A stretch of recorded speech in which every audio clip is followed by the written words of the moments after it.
That shit crazy. Yo, Beth. That shit crazy.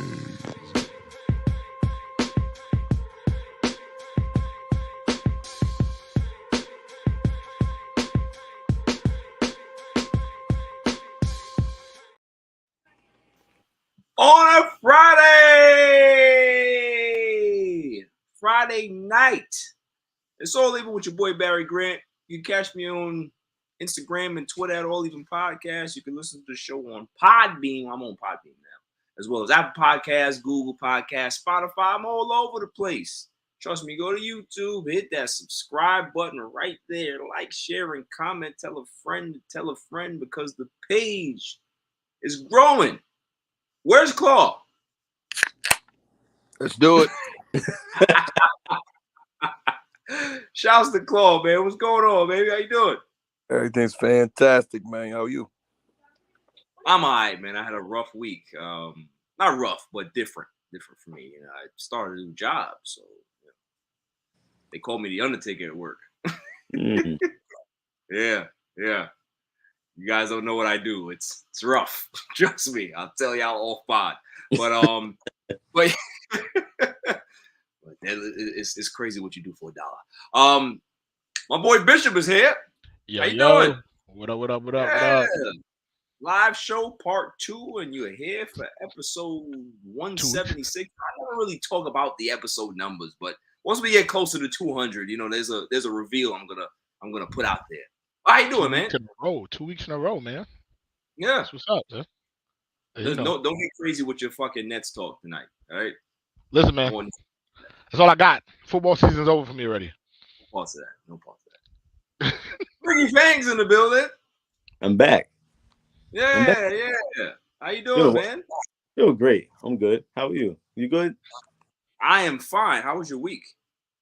My week was actually pretty good, I must say. I got to, relax all week and just chill out. Just me time. You had me time, so where was the family? Oh, they were here and there, but throughout the day it's just, it's just me. Well, how can your family be hitting? That don't sound right to me. I don't like the way that sounds. Let me go check on. Let me go check on Shannon. Like, does she? Do I have to blink twice? So nice. All right. Huh? Little me time. Little unsolved mysteries. I don't like the way that sounds, but we Mad clear that up. Mad stuff. We're gonna clear that out. I would like to see how this went left. I would like to see Shannon after before this show was up. I'd like to see faces. So I need to know that everybody's okay. With today's newspaper. Exactly. That's all I'm saying. Oh man. Yeah, man, lots to get into today. And shout outs to everybody else. Nicole's still on vacation. She is getting hammered. On a boat somewhere. That sounds crazy. Yo, listen. Yeah, my bad. Wait. Did you say Nicole's getting hammered? Yo. No, I didn't mean it like that. I'm talking about drunk, right? Jesus. Don't do that. Well, listen. Yep. Listen, she did send that photo of 2 drinks. She did. She's not alone. She's with her mother. What are you talking about? That's what she told you. Word. The Gilmore girls. When she comes back, man, we're definitely gonna have to interrogate her a bit, right? I'm gonna meet her at the airport.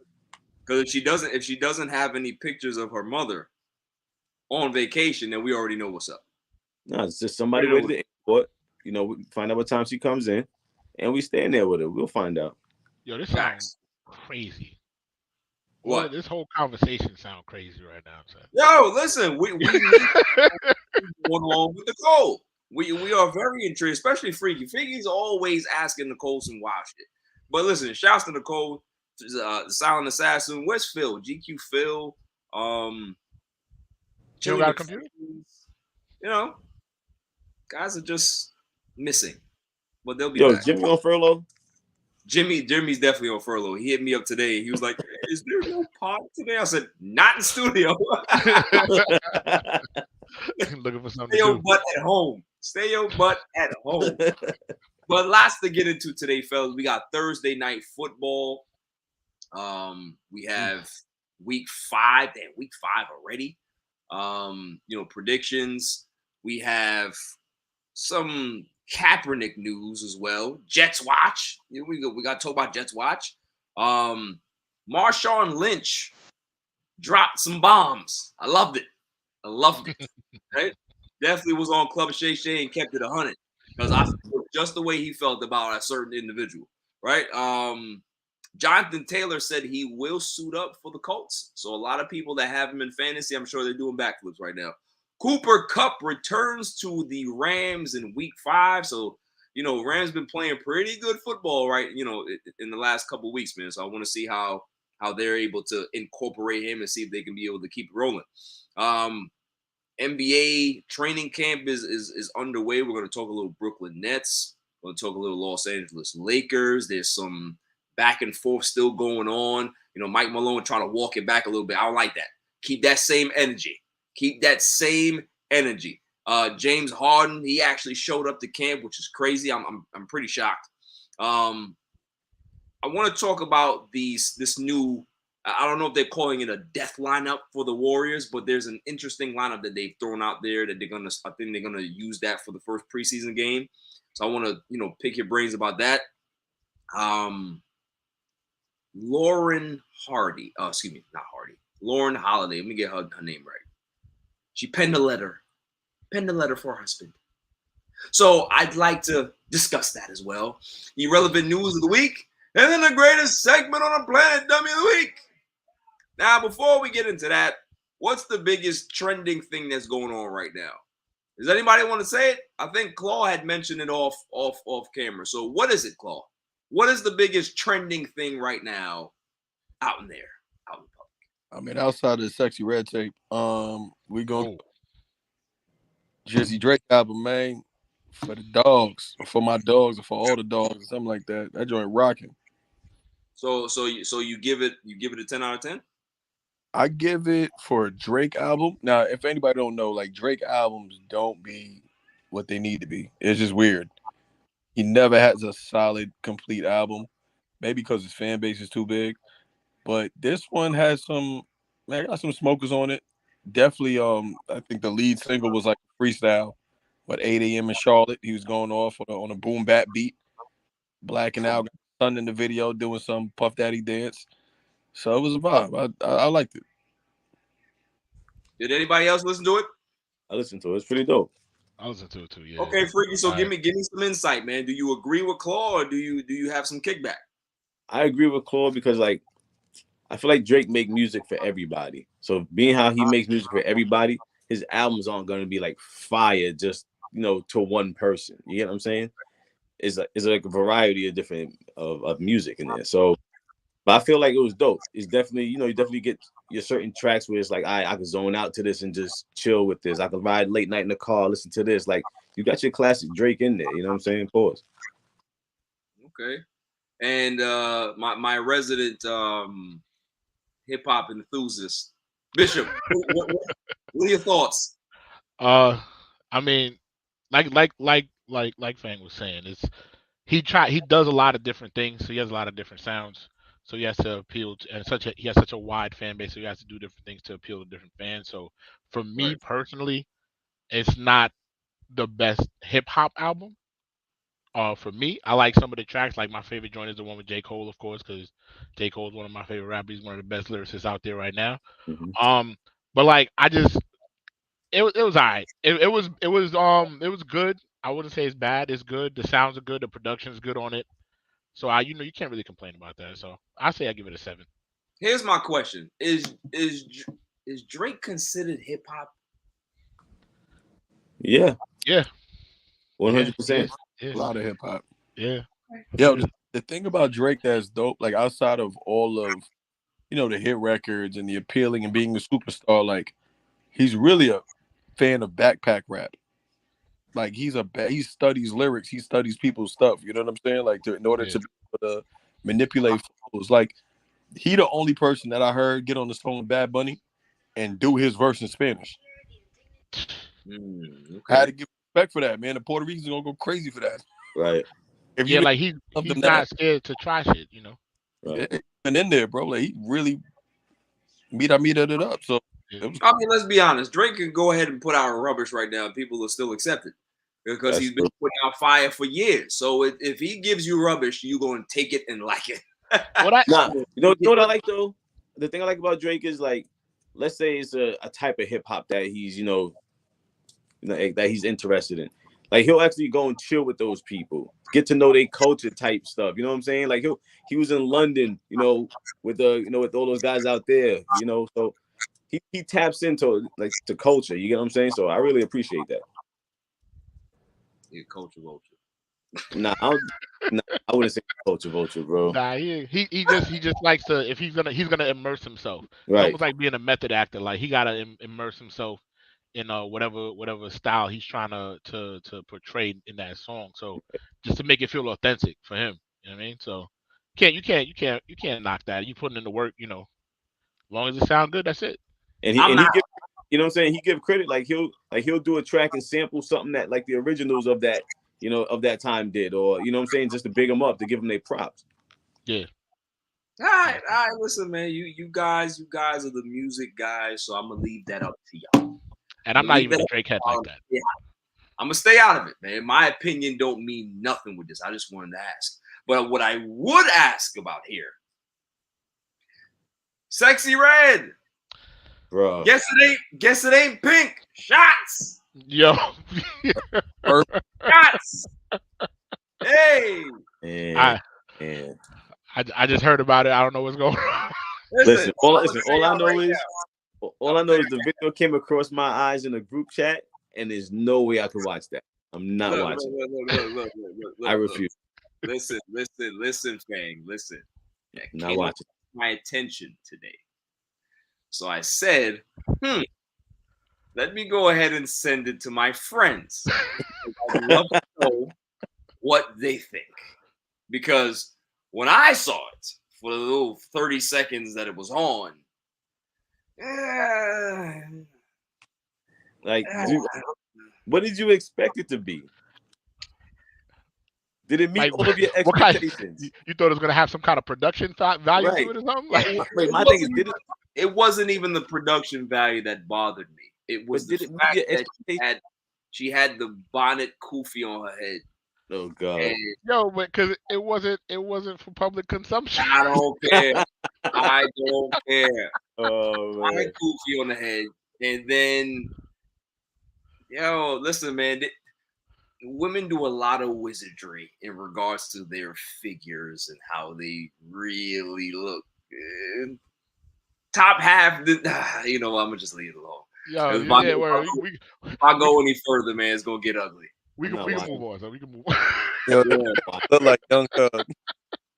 Yeah, don't do it. I'm gonna cut it off there. Off. Yo, I was grossed out. I'm not gonna lie to you, bro. For the 30 seconds, I was grossed out. Yo, I seen a picture of her. She had like the bumps right here on her lip. lip. No, stop it. Son. Yeah, I seen.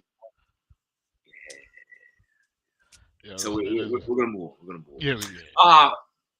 Let's get into it. Thursday night football saw a beating. 40-20. The Bears bust up the Washington Commanders. Magic Johnson was not happy. Called out his team, and rightfully so. I mean, listen, the Bears are not a good football team, and we thought that the Commanders were improved. Not saying that they're a great team, but they showed some strides over the first 4 weeks of the season, right? Mm-hmm. So for them to get blown out like that by a quarterback that I'm not gonna say he's bad, but he needs a lot of work. Maturity wise and also on the field. Did anybody expect this type of blowout? No, not even close. From the way they were performing, the way they played against the Eagles, they kept it respectable against the Eagles. They beat the Cardinals. They looked like they were trending in the right direction. As far as the Commanders go. So I personally thought that this was going to be an easy game for them, and they was going to take, they were going to hand the Bears their fifth loss in a row. But Actually, I think it's like their fourth. It would have been their 14th loss in a row. But yeah, nah, they the Bears would do. They were. I think that Fields is. I think he's trying to tune out the noise. Like he said last week, he was being overcoached and he was hearing too much, and he just has to go out there and play with instinct and everything like that. And I think he just, it's finally starting to come together for him. Yeah, And DJ Moore had a night. I would agree with that. I think Ron Rivera. I don't know, man. I don't know if Ron Rivera is going to survive this season. I just don't. With new ownership, with things starting to trend a little differently, I don't know if you'll see Ron Rivera finish the season. It may be one of those things where he steps down, resigns. You know what I'm saying? Because they just don't look good in certain spots with him, and it's glaring. It's glaring that he might not be the right coach for this team, and rightfully so. I mean, listen, they're in transition. They're a young team. They might have to get a young offensive mind in there to be able to kind of help Sam Howell grow a bit, because he's not a bad quarterback. I just think that they need to improve in the margins and get him, some more weapons and stuff like that. But it was a disappointing performance, to say the least, from that team. And they have weapons. That's the thing. Like, they have weapons on offense. They spent so many draft picks on that defensive line, and the defensive line wasn't getting to Fields last night. So it's like they should be a better team than what they are, and I don't know what Rivera has done to warrant keeping his job. Yeah, I don't think he's like a big motivational guy. I don't see him as that. You know what I'm saying? And for a team, like you said, that has they have some talent on that defense, especially on that defensive line. For you to not get much pressure that just doesn't make sense to me. But now, can the Bears be able to have some momentum coming off of this game, though? Do you think that this is something that they can grow on? I would say yes, because the way Fields looked playing, like, he looked confident. Like, he was throwing the ball all over the field. He was the deep pass, short pass, every intermediate. He was hitting everybody in strides. And then once you combine that with his ability to run, I think the biggest thing for most young quarterbacks is confidence. And once you feel like you have a command of the offense and you feel like you have that confidence, then you're able to you'll get that pass out a little bit quicker. Because in NFL, most completions are a fraction away from being either a tip pass or a drop. So if you start being able to fire that ball in there with confidence, the way that they want Zach Wilson to do it, like, you can see the difference in the quarterback that has confidence and the quarterback that doesn't. And so with him playing, looking like he's getting more confident and understanding the offense better and everything like that, it could be a momentum builder. It depends on, the competition they play next week. Now, if they go play the 49ers next week, it ain't going to matter. It don't matter about how much confidence he got. It's the 49ers. But it could be something good to build on for them, depending on who they play. I didn't even check the schedule. I don't know who they playing. Yeah, their next 3 games are the Vikings, the Raiders, and the Chargers. Oh, yeah, he could definitely build some confidence off of that. Yeah. So the Vikings going to be a shootout. The Raiders, you don't know what you're going to get. And the Chargers, they'll blow it in the fourth. The Chargers. They'll find a way to lose it. Yeah, so. But the whole thing, like, with the Commanders and the Bears, like, we really weren't expecting the Commanders to be this great team. No. Just like the Bears. It's just that it came down to the battle of 2 garbage teams, and one had to win. It's just not the one that everybody expected to. Yeah, and Dick Buckus died yesterday. God bless the dead. Definitely. That man was a legend, man. He was too cool for school, man. R.I.P. to Dick Buckus. Yeah, so with that motivation, how the script works. Yeah. Yeah, I mean, that's pretty much it. And also, too, could nobody guard DJ Moore last night? 8 receptions, 230 yards. Bro, Justin Fields had 15 completions. 8 of them went to Moore. And he did it in many different. Like, he caught him on the short hitch, and he took it to the house. He caught him on the deep passes, and he did it every way possible.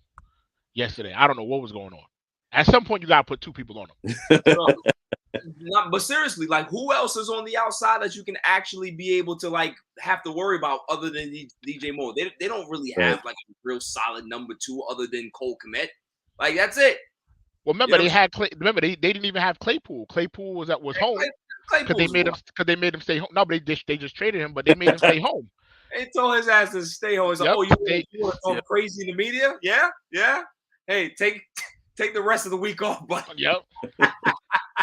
Buddy, go back to Canada. Yeah, not gonna work here anymore. Nah. So, yeah, that for them to do that with just one wide receiver, with one real weapon out there is impressive. Yeah, definitely. So, both teams, like Fang said, rubbish. I'm not gonna go that far. Fang said it. I didn't say it. I said it. But yeah, I think both teams are young and trying to find direction. I think Eberflus is a bad coach, and Justin Fields' ability to escape the pocket and use his legs is going to make Eberflus maybe look a little better, but I just don't think he's a good coach. I really don't. You see some of his schemes, some of his clock management situations. It's just bad. It's all the way bad, and he doesn't help his quarterback a lot. And I see now why Justin Fields will go to the media and say that, but at the same time, you're the quarterback. You still can't say stuff like that. You know what I mean? You gotta keep it in the house.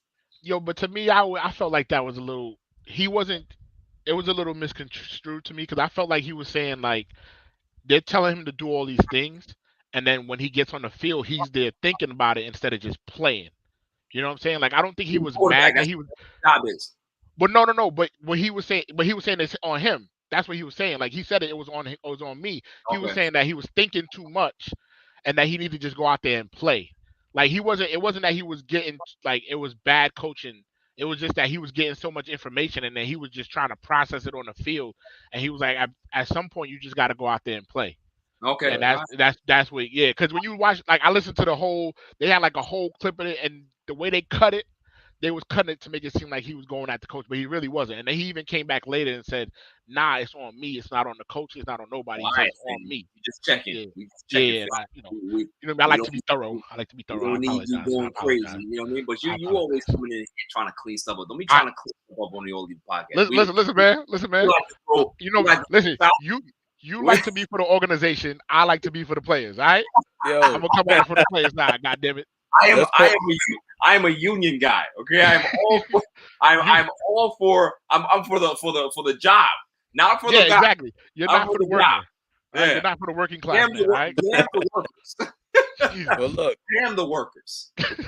If his name is Eberflus, whatever, with a name like that, either you're gonna win or either you're gonna lose. And more than likely, you're gonna lose with that shitty ass name. So it's not gonna work. That is very true. Eberflus gonna rough. That is. Yeah, that's not a name that lasts. No, definitely doesn't. Okay, moving on. Let's go to we might as well just get it out of the way. Let's do our NFL preview for Week 5. What we got here? America. We're not talking about America's team yet. Not yet. Oh, America, but that is the game of the week thing. That is the game of the week. Mm-hmm. First game we got the London game. London, we back in London. Jaguars and Bills. Bills just beat the brakes off of Miami Dolphins, so I'm going Bills. I'm not doubting the Bills no more. I'm not doing it. Not doing it. I think we all picked the Bills last week, didn't we? Yeah. We did. So we definitely call that game. I have Bills. I'm going Jaguars. You go well. Yeah, you're crazy. He's going Jags. You know why? I understand why Claw's going Jags because they play well in London. You know what I mean? Yeah, that's their hometown. Aren't they undefeated or something like that over there? That's where they're going. It's close. It's something like that.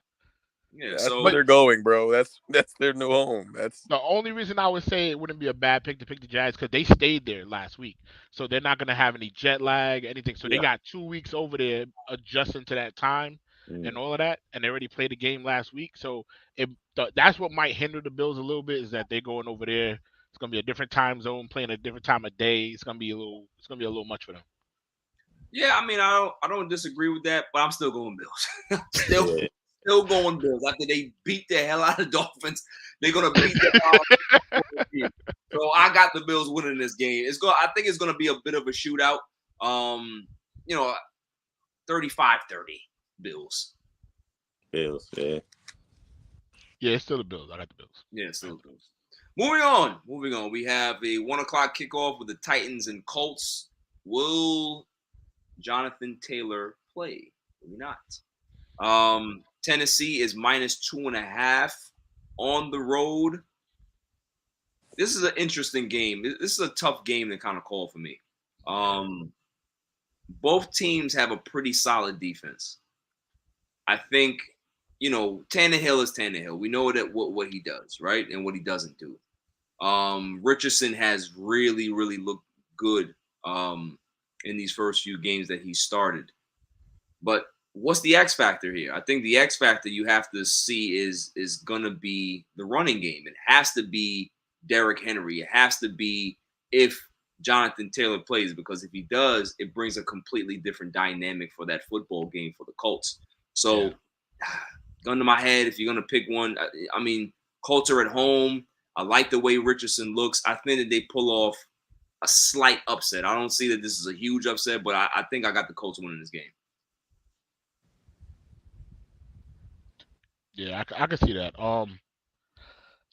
Just the way Henry ran last week. Henry was a beast last week. Yeah.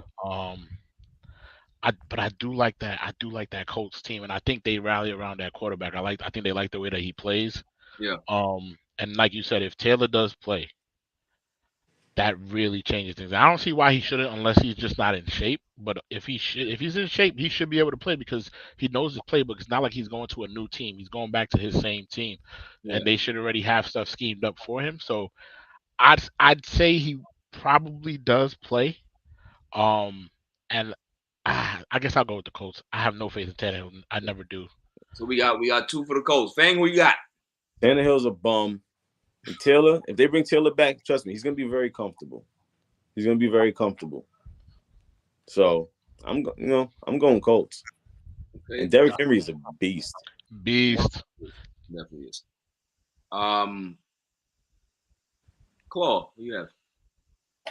I'm gonna go Indy. I like the new energy over there. It's starting to click. You bring back this guy who was the leading rusher last year. I mean, it's a different change. It's a different game. So I like Colts for sure. Yeah, Shane Steichen, the head coach, he's like a boring guidance counselor in regards to how he motivates his team. They're playing well, so I'm not gonna get on them too much. But I like the dynamic as well. So I think we all going Colts. Yeah. So that's a fair pick on an all even pick. Let's do that. I think Richardson brings the energy that they need, though. The way he plays, he electrifies that team. You can see that they like the way he plays. So yeah, I agree with that. Saints and Patriots. Patriots at home. My poor guy Mac Jones doesn't look good right now, and he's gonna face another daunting defense. Isn't it just a +1 on it? It's even. It's even. Yeah, that shit is. It's actually even now, which tells you a lot that they can't even get the -1.5 or 2.5 just being home because they Vegas does just not believe in Mac Daddy Jones. I don't like it, and that's why. And they shouldn't. I'm picking the Patriots. I'm picking the Patriots to win this game at home. Mac Jones, he rebounds, he recovers, he ends up winning this game for the Patriots. I got Mac Jones because, listen, Derek Carr, he's still dealing with whatever shoulder injury he got and whatever's going on over there. They need to sit him. I don't understand why you're just going to let him play. If he's not healthy, let him sit. But they're probably just like, yo, did you see Jameis Winston throw the football? We need Derek Carr back now. So that's the only explanation that I have. If you know your quarterback that you just paid big money to is hurt, and you're looking down the bench, you're like, yo, nah, son, we got Taysom Hill, nah, we don't want we got Jameis Winston, nah, we don't want him. Like, yo, we gotta call him back. Yo, just tape up his shoulder and let him roll. Like, that's bad. Come on, Jameis got the LASIK though. He got his eye fixed. It ain't working. Well, remember, Remember, they got Kamara back, so that can That's take true. the pressure off. That is true. Is back. But he didn't. He didn't look too. Did he look great in week 4? It was. It's first week back Right. though. First This week gonna back, be for you his gotta first give week back, he looked decent. He looked Yeah, you decent. gotta give him time. So yeah, I have the Patriots winning. I don't know who y'all got. I'll start with Fang. Who you got, Fang? Taking the Saints. You got the Saints. That's it. Taking the Saints. All right, respect. I'm going Saints as well. You going Saints too, Claude? Everybody got Saints but me. Of course. You know you know that Mac Jones pick is purely a pride pick because you've been talking so much trash about Mac Jones being the second coming, and I told you love since the Mac. time he came out of college that he was What- trash. What Right? can I say? He's love the Mac most vanilla quarterback Sorry. ever. I'm sorry. I like Mike Jones. Mike Jones. I love Mike. He's the epitome of Who? vanilla quarterback, son. Like who? Mike Jones. Mike Jones. Mike Jones. I'm telling you, man, he's going to have a good week. Just trust me on this. Feel it. I feel it. For the listeners out there, just go against that bet. Just go against that particular bet. Moving on. We got the Ravens and Steelers and AFC North matchup. This is a big one. Ravens are 3-1, Steelers are 2-2. Baltimore is -4 on the road. Listen, I can't blame them because the way that Mr. Pickett looked, yeah, you going Ravens. I'm picking the Ravens, bro. Pickett looks bad. He looks bad, son. He doesn't. I don't know what they're gonna do. Like we all know that Mike Tomlin finds a way to get his teams over 500 or 500 for a season and get into the playoffs, sneak in. I don't see how he sneaks this team into the playoffs. Pickett is bad. They have weapons. That's the sad part, right? I think Freiermuth is hurt, but the running attack hasn't been that great this season. And you have to blame that on the quarterback. You have to blame that on how he's commanding that line, how he's getting guys ready, how he's understanding what the coverages are and what the defense is giving him. And I just don't think that he's reading or seeing the field properly right now, and it's causing his team to have big lapses offensively. The defense can only do so much. If the offense can't move the ball and you got guys like George Pickens on the outside that you can't give the ball to, that you can't get the ball to, a guy that can be able to literally catch everything, that's a problem. So they're going to have to try to make some changes on the fly. But, Baltimore's defense has played really, really well first 4 weeks of the season. Like their offense is behind, and that defense is looking really, really good. So I got Baltimore winning this game, and it might not even be close. Well, I you know what? I'll go Baltimore also because, like you said, like you can't have a dysfunctional offense going against a defense that's shining right now. It doesn't make sense. Facts. Therefore, the defense is going to win the game from once again. Yeah. I got Baltimore also. Also Kenny Pickett is actually dealing with a bone bruise. Yes. He got hurt in the last game too. They thought it was more of a serious knee injury, but it actually turns out it's just a bone bruise. But having a bone bruise and not being and you were already struggling before that, I don't see them, overcoming that with the quarterback issues they were already having. So I'm gonna go with the Ravens. Yo, they walking in with gasoline drills on right now. Yo, and Lamar about to light him up. Mm-hmm. Bryson Carver in the comments, he said, worst case scenario is if we cover and still lose. I want us to lose by 40 points so the fan base can put pressure on Tomlin to fire Matt Canada. Listen, Matt is one of the worst offensive coordinators out there. He was bad in college, then I've never seen somebody be bad in college and then get an NFL job. Like you fail up. How do you fail up? Right. Yo, it happens a lot. Yo, son, it happens a lot in the NFL, man. You're right. It does. It happens a lot. I don't know how they be doing it, but it happens a lot in the NFL, man. Not to us. I'm just saying. Not to us. There are certain traits that you have to have that happen. Yes. Not to us. That's crazy. But it does happen. But it does happen, son. It seems to happen a lot, man. Yeah. So we have is this Al the resident Eagles fan? Pittsburgh gonna cover the spread. Yeah, possibly. But I can't trust him. I can't trust him. I can't trust nothing Pittsburgh right now. I can't. Nah, I Can't can't do it. And I love Tomlin, but yeah. You can't trust it, man. The way Kenny Pickett is looking right now, man, it's like, bruh, like this ain't good. Like this is not, no. And you got Matt Cannon over there looking stupid with his headset. This stupid look on his face. Fire him now. Fire him now. Don't even wait. Man. Fire him. Because somebody gonna put hands on him on the sidelines one of these weeks. They're gonna put hands on him. They're gonna put hands on him. Because trust me, if I was a player, that was my motto. If somebody bothers you, just put hands on them. Whether it be refs, players, coaches, don't matter. Put hands on that's why you wasn't a player for long. So. Right. Anytime a ref used to see me coming to the gym on a rec team, like, all right, you know what kind of game this is today? Every ref know who you are. So every ref. I had to kick him out early. Jeez. I argue with everybody. I argue with the people that are keeping the score, like the guys that are doing the score, but I don't care. Everybody get it. Man needs a chill pill, bro. Yo, son, you don't even know, man. You don't even know, son. I've dealt with it for a very long time. Yo, hey, he was always the calm one, right? Like when people used to like get mad at my approach because I would just like yell at people and tell them how terrible they were. Like they would go to him and be like, "Yo, son, what's wrong with you?" I was the assistant coach that had to go and speak it over with the players. Like, yo, he really don't mean what he's saying right now. He's just very emotional at this moment. So, give him 5 minutes and he'll be out. You know what I'm saying? Yeah. Yo, he was Ty Lue. They used to go to him. Oh man. They never went to me. All the time. What's bad about to happen? He about to go in right now. He about to go in. I'm like, yo, just give him some space. Give him some space. I got you. I'll go. What do you need? What did you need to tell him? I will tell him what you wanted to. I got you. Whatever I had to download, I downloaded on the Bishop, and then he would kind of clean it up and make sure he gave the information back to him. You know what I mean? So this right here is fine for me. I can be able to stay behind this mic and be fine. Don't put me in no type of leadership role because I don't want it. I want no pause.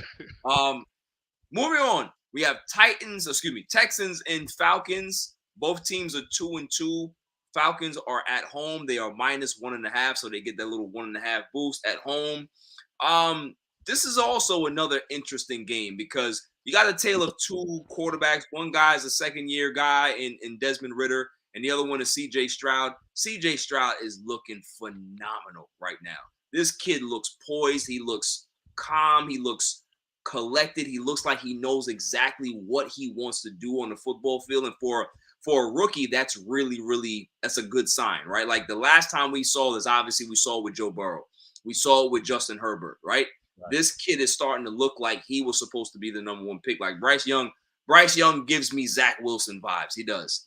It might be a little too early to say that, but he definitely does give me those vibes. But CJ Stroud looks good. I think the running game with Damian Pierce is good. I think they've been playing really, really inspired football, and shouts to D'Amico Ryans for having them prepared and ready to play every week. With that being said, I got the Falcons winning this game. I give the Texans all the praise in the world. But listen, that boy Bijan Robinson is something special. And when you got a running back like that, I'll never vote against you. I'll never go against you because that kid can be able to light you up for 250 yards and 5 touchdowns. He has that type of talent. So you don't need a Desmond Ridder to throw the football. Just hand it off. Hand it off to the guy back there. Give him 38 touches. Give him 38 touches against the Texans and see what happens. I'm going Falcons, and they better give Bijan Robinson the ball at least 35 times. That's what I'm saying. I can't disagree with you more. I have no faith in the Falcons right now, sir. And I love BJ. BJ Robinson BJ Robinson is good, but like the quarterback play on the Falcons is Desmond Ridder's bad. Terrible. He's bad. Terrible. And I don't see them holding up. Like the Texans actually they played well last week. They showed out last week. So I think the Texans got this. Got a comment right now. My man Richie G. He said Barry has too much Jamaican blood running through him. That is 100% correct. Definitely That true. is 100% Wild correct. card. That's the batteries. Born with the That's batteries. wild card energy, what we call that. 100% Ginger correct. beer. Big facts. Big facts. Fang, who you got? Who you got in this game? I'm going for the Falcons. Falcons? The Falcons, yeah. Just off the run game period. Like, this man is unstoppable. Yeah. Listen, you have to talk about Algier too. Algier is a Right. good number 2, man. The guy had over 1,000 yards last year. So Right. the fact that he's your complimentary back, like, you know, that's a good duo to have. So I'm with you. And you're talking about two like very mediocre teams. You know, so a mediocre defense against a very superior run game right now. Yeah. I don't know, man. I see Falcons running right through them. Yeah. I don't doubt that in regards to what you're saying right there. Call, what you got? Texans. I like how that young offense is coming together. I mean, as we spoke on, there's a lot of holes in the Atlanta passing game. But the Texans, they're going to surprise you. And I don't think you know what to expect, and you don't know how to play the ball against them. So I think that'll make the defense thrive, turn it to some points, and, you know, make it worth watching. Yeah, I agree. And we are live. I didn't put my light on, so thank you.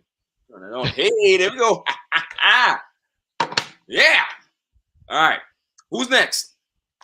Who we got? We got Panthers and Lions. Panthers are 0-4 and Lions are 3-1. Need we say more? Nah, I don't think Lions are -9.5. They're gonna beat the hell out of them. They're gonna beat the hell out of them. I feel bad for Bryce Young. He should just, like, you know, I think it's one of those days where you can call in sick. Call in sick, man, because I don't want to see, you know, Hutchinson and them boys go after him. Aiden Hutchinson is going to have a field day with that bad offensive line that they got over there. 9.5 sounds okay. I think they're gonna cover that, no problem. Is that an all even? I think we're all on the same page. Yeah, I agree on that one. I think it's going to be a shootout. Shootout. I think it's going to be a shootout. Have you seen the Panthers play this season? Yeah, I've seen Thielen do what he does. See, somebody has to throw him the football. Yeah, I have a feeling it's going to be a little shootout, man. You think it's going to be a shootout outside the arena? You're not talking about inside the arena. That's probably going to I mean, depending on where they're playing, there's a pickup truck. I mean, they're in Detroit, so there might be a shootout outside the arena, but inside, I don't. The only shootout, guns gonna be going on. It's always a good shootout in Detroit. I don't know what you're talking about, man. That Panthers team is bad. But listen, if you say shootout and it happens, then I have to, you know, apologize to you, because there's a lot of times during the week where you say some stuff and it ends up happening and I have to walk it back. I got the script, bro. I definitely got the script. So let's see how that happens with Claw. Moving on. If you got the script, why you couldn't tell me about my Giants? Facts. I want to see you suffering real time. What kind of friend are you? Yeah, I've told you about the Giants before you knew about him. I ain't gonna lie to you, man. Everyone was saying Mac Jones got too much money. I ain't gonna lie to you. I mean, Daniel Jones. Everybody was saying got too much money. Everybody told you that. This week. Let's be clear. I was not condoning giving him $40 million. Yes, you was. No, you stop it right now. But guess what? No way in hell I was condoning giving him $40 million. Don't let me bring that up. Bring it up. Even though you didn't, they did. I know. They should have just gave him an American Express gift card. Listen. I'm gonna tell y'all a story right now, real quick. Bishop called me before the deal went down. He was like, "Yo, bro, I ain't gonna lie to you. He's I like Saquon, but they need to go give Daniel Jones that $40 million." That is a liar. They give him that $40 million. Then we got a liar. Listen, he had 3,000 yards last season. He looked all right, man. So I think it's fine. I was like, what? You like Daniel Jones now? I will walk off this pot. You are a damn liar, sir. A damn liar. But real shit, yeah, y'all are in trouble this week. Giants and Dolphins. Dolphins got the doors beat off them, and you know that they're coming for revenge. You know that they're coming for revenge, and they're planning to beat up those Giants. So you see the spread? Look, bro, the spread. Is it the biggest spread of the week? Yo, it has it's to be. minus 12.5. Oh my Has to goodness. be. Yo. You know, They it have pissed me off as a New Yorker. It pissed me off as a New Yorker for them to be so trash. Because I'm not even a Giants fan, but I gotta hear people talking trash about your team sucks. Because that's because I'm from New York. Like, I hate the Giants. They suck. You know what? That's real. I hate that too. It's like, why? Just because we from New York, we gotta root for them. But we don't root for them either. We don't root for them either. Why does my football season have to be over by week 4? Yo. Like, no, that shit is crazy, son. Bro, listen. You got a Nets background. Listen, the Nets have given me way more success than what the Giants have been looking like lately. Like lately, god damn, son. The Nets will be in the playoffs this year. Giants ain't moving on the playoffs. That's the sad part. With all the uncertainty of the Nets right now, I still have more faith in what they're gonna do than the Giants. And that's with Ben Simmons as my star player. Come on, man. Oh man. Oh my god. Nah, Ben Simmons looking good. Put some weight on. Stop it. Let's get back to football. Good in the gym. Let's get back to football. Yeah, that's right. So do we feel? Listen, let's just do screw the spread. Over under. Does the Dolphins blow out the Giants by 20? Yes. More than that. So okay, Giants, but Giants over under. So Giants is gonna cover. Giants gonna cover? Giants are gonna cover. Interesting. You want to put a side bet on that? See, the way my financials is working right now. I got the kids in art classes and stuff. You know, it's taking a little bit extra. You know, we'll discuss. Yo, trust me, bro. This is gonna be a bad game, man. It's. I feel bad for y'all, but listen, stranger things have happened, man. We saw the Bills blow the doors over them. Maybe the Giants can keep this competitive. If they can win a game like this, right? If they can win a game like this can be able to be somewhat of a springboard, not necessarily to make the playoffs, but something to build on for next season. No. I'm trying to be. No. Listen, we need to lose every game for the rest of the season so that we can draft Caleb Williams. That's all I want. And draft what? That's all I want. And do what? Do you mean do what? It'll get Daniel Jones the fuck out of there. Who's gonna take it? Right, $40 million in the hole. I don't care. It's not my money. Yeah. That shit ain't coming out my account. Oh man. A lot of Dunkin' Donuts going to waste. Yo, that's fine. They got it. Oh my god. They got it. All right. It's not my money. I don't care. Oh my man. God. Listen, this game right here is interesting. Bengals and Cardinals. Bengals are on the road. Cardinals at home. Bengals are still -3 on the road. Joe Burrow did say that he feels a lot better, right? He's felt in weeks or whatever it is. So I'm going with Joe Burrow. If he tells me that he's all right, I believe him. Okay? I believe him. It's my guy. Yo, it's a statement game. There's a For lot who? for both teams because Joe Burrow is going through what he's going through, but Chase is starting to talk. Chase is making it uncomfortable in the locker room. There's this rumble. On the other side, no one gives a rat's what's going on with Arizona. But if they win this, Kyler Murray's never getting a. Well, listen, they already said that they're not sure if Kyler Murray is gonna come back this season, which could be by design. They're like, yo, just stay home, bro. Stay home. You know, we'll figure this out while they're making plans to go get Drake May or Caleb Williams. That's exactly what the hell they're doing. So, you know, I'm gonna just put this here for you. The Bengals have scored 3 points twice already this season. Yes. Only 3 points. Twice. Yo, listen, Jamar Chase has every right to be upset. But also, too, it's like if the offensive line can't protect your elite quarterback, how are you supposed to get the football? But the elite quarterback shouldn't even be playing right now. Six said it last week. He should be sitting. He had a calf strain in the preseason.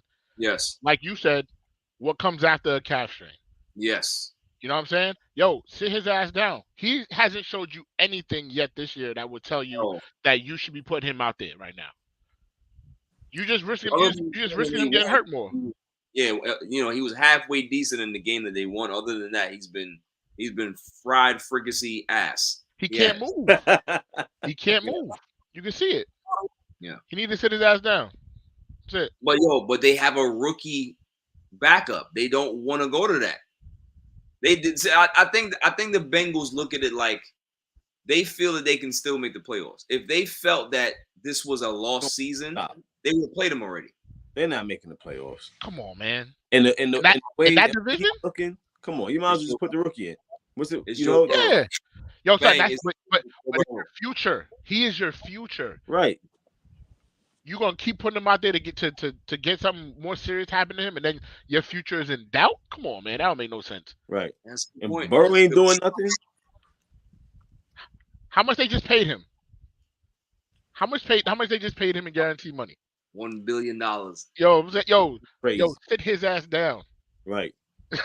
Yo, Better man. protect Down, man. investment. Yeah. That's crazy. Nah. Bryson is echoing you guys' sentiment. He said they have a better chance with a rookie backup than they beat up Joe Burrow. That's undeniable. 100% right. It's clear. He can't move. Yeah, I guess. And that's why I'm going with the Cardinals. Yeah, Cardinals. Listen, they hung 28 points on my Dallas Cowboys, so they will do the same thing to the Bengals. Yep. So They play hard, man. They play hard. They play very, very hard, and respect to them. Yep. So okay, all right, y'all. Listen, I'm still going Bengals. I don't give a damn what y'all say. Everybody else is going Cardinals. It seems I'm going Bengals. Eagles and Rams. Eagles 4-0. Rams are 2-2. Cooper Kupp is returning to the Rams at home. The spread is -4. Do we like that spread?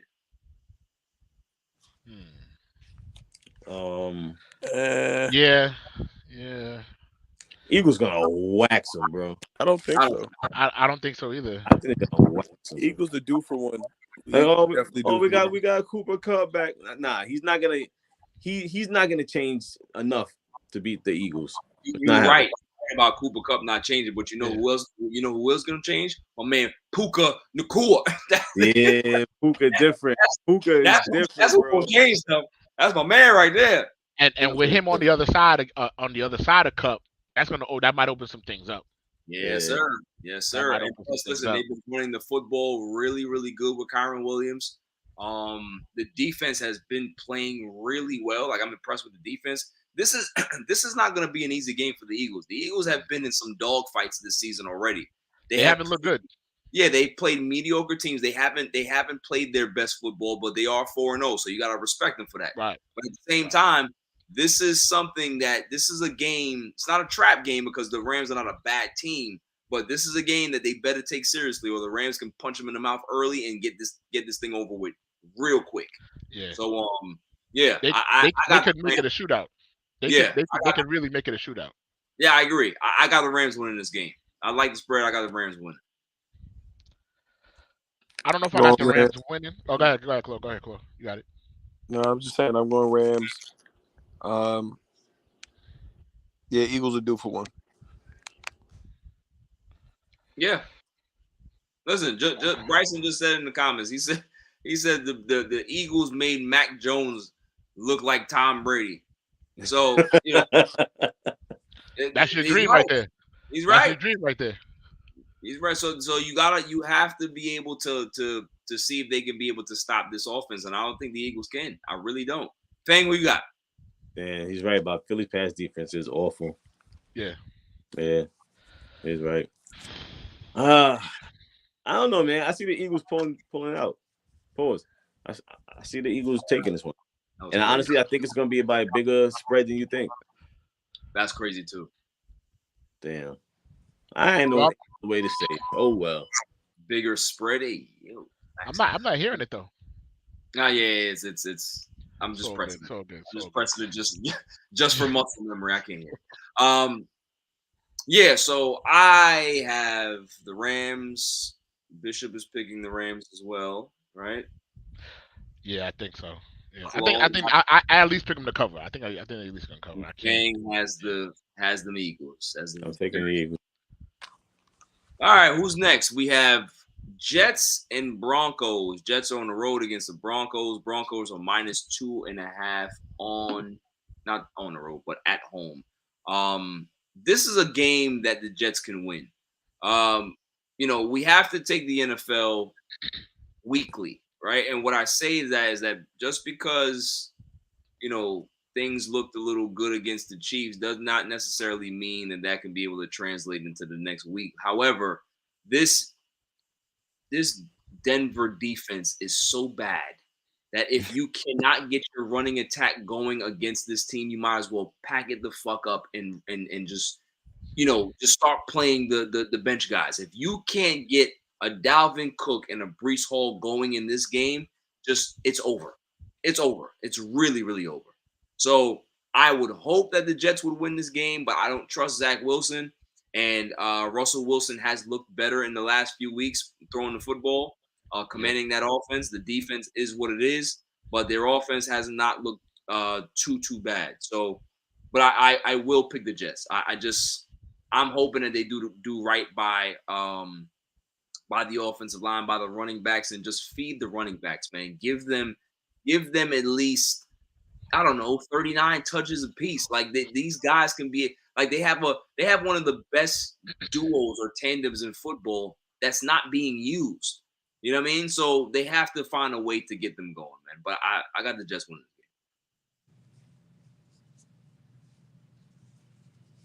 I'll go last so we can go to Jets watch after, or there's more Yeah. games. All right. Well, you know what? Well, I'm gonna take the Jets also because with the two great running backs that the Jets do have, and my whole thing with Zach Wilson is as long as Zach Wilson doesn't think, he's a good quarterback.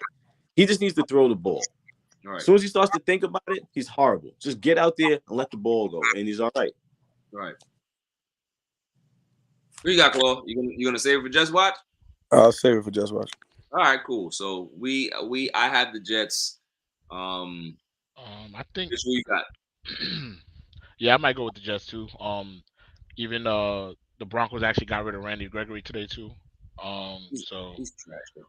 yeah, but they were expecting something from him, so that's weakening something that they thought was a strength. Right. As far as their defensive line goes and everything like that. They're hot So trash. they are.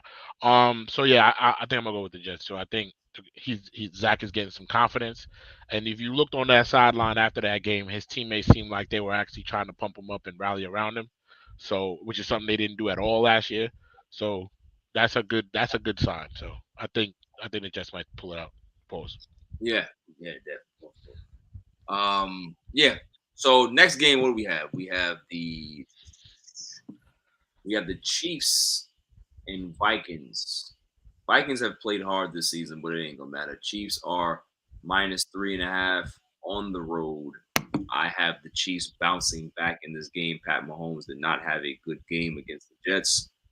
Sunday Night Football. I think the Swifties are getting to him. I really do. I think the Swifties are getting to him. I think he's not able to concentrate because everybody keeps talking about the Swifties.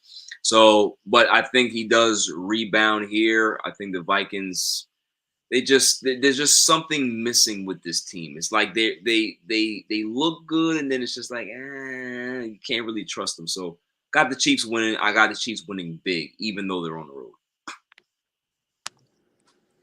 What you got, Pete?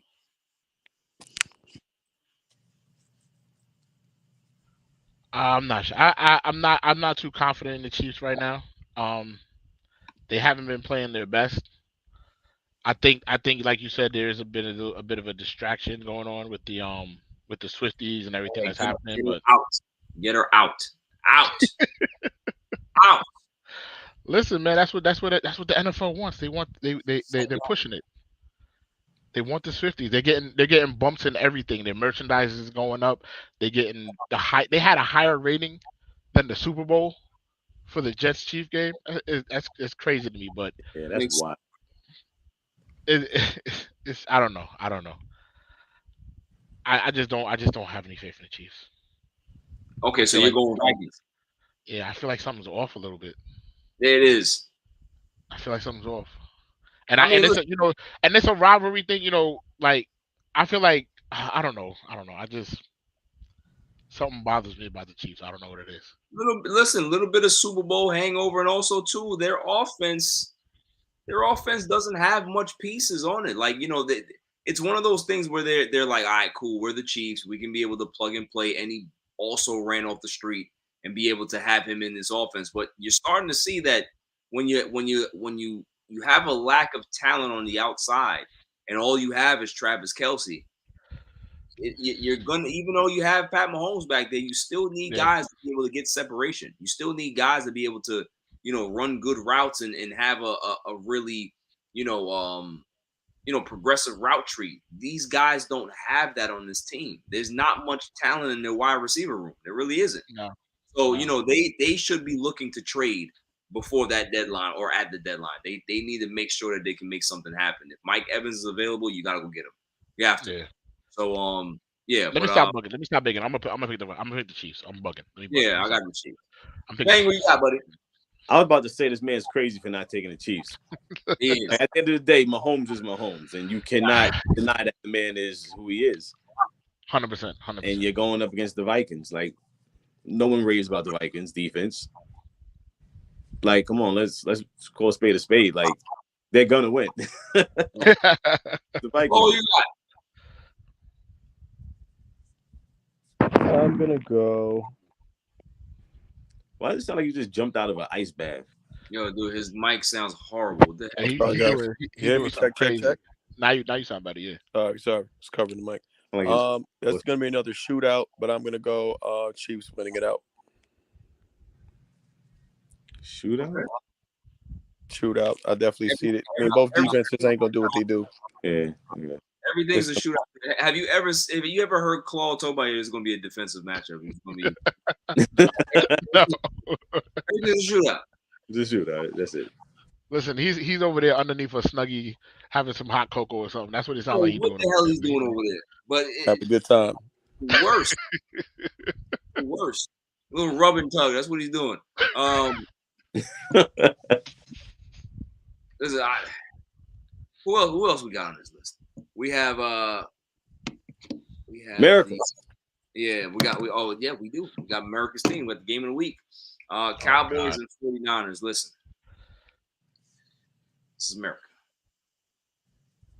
We love our football. We love our burgers. We love our Dallas Cowboys. The Dallas Cowboys, they will, right or wrong, and we've been dealing with for the last 2 seasons. I am not a Dak Prescott fan. Anybody who knows me knows that I am not a Dak Prescott fan. I'm a Jerry Jones fan.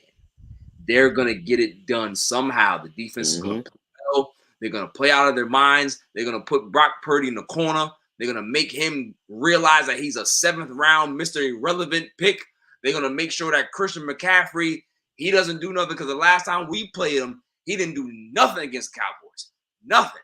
He had like 52 yards. He ain't do nothing. Ain't going to be no running all over the place in CMC land. Ain't not going to happen. Not going to happen here. CeeDee Lamb, he's going to go for 9 catches, 135 on those weak-ass corners that they got over there. All right? Nick Bosa, don't want to hear it. Don't want to hear he's not going to get close to Dak. It's not going to happen. We don't need Trayvon Diggs. Not going to need him. We got Deron Bland. We don't need him. And then Micah Parsons. Parsons, 2.5 sacks in this game. And we're going to show those 49ers that y'all don't mess with Dallas. Everything is bigger in Dallas, and y'all don't know what's coming to y'all. We're the best team in the NFC. We're the best team in the NFL. I got Dallas winning this game. Game of the week, Sunday Night Football, Dallas. Man, the drugs that they give Dallas Cowboy fans is amazing, son. I don't know what they be putting in y'all drinks, but y'all are out of y'all minds. All that same thing you said about Purdy, about the defense, what the defensive line is going to do to Purdy, that's exactly what the 49ers is going to do to Dak. Exactly what the 49ers is going to do to Dak. And we already know that Dak can't handle that. We already know. It's been proven. Listen, I think you're gonna see a different Dak. You're gonna see a different Dak. Listen, he's gonna be in the state. He's gonna get to work early that day. All right. The stadium's gonna be dark. Spotlight's gonna come on, shining on that star. He's gonna get emotional. He's gonna take it all in. Pause.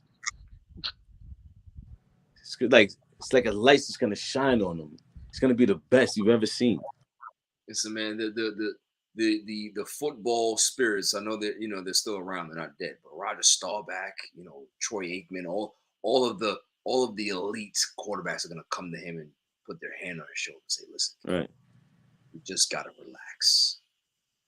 Stop doing all this stupid dancing, gyrating before games, and just worry about what you got to do. All right, we don't care about none of those hip thrust stuff. We don't care about that. Just deliver the football and be poised. Look at Troy Aikman. Look what we did. Look what we did back in the mid-90s. Look what Roger Staubach did. Look at all these great players. You can be one of these guys if you just stop doing stupidness and just be a quarterback for once. Just be somebody that's going to deliver the football. Why don't you just be like Brock Purdy? You see how he comes to the game? He doesn't even have any name brand stuff on. Just come to the game regular. Like, don't just focus on the game. That's it. I don't care about what Dak's wearing. I don't care about what commercials he's on. I just care about him delivering the football and doing what he got to do. I know we don't have any tight ends, but we don't need him. We don't need him. We got CeeDee Lamb. We got Michael Gallup. We got Brandon Cooks. Listen, it took a while for Bruce Leroy to realize he had to glow the whole time. Guys. It didn't take him like 6 years.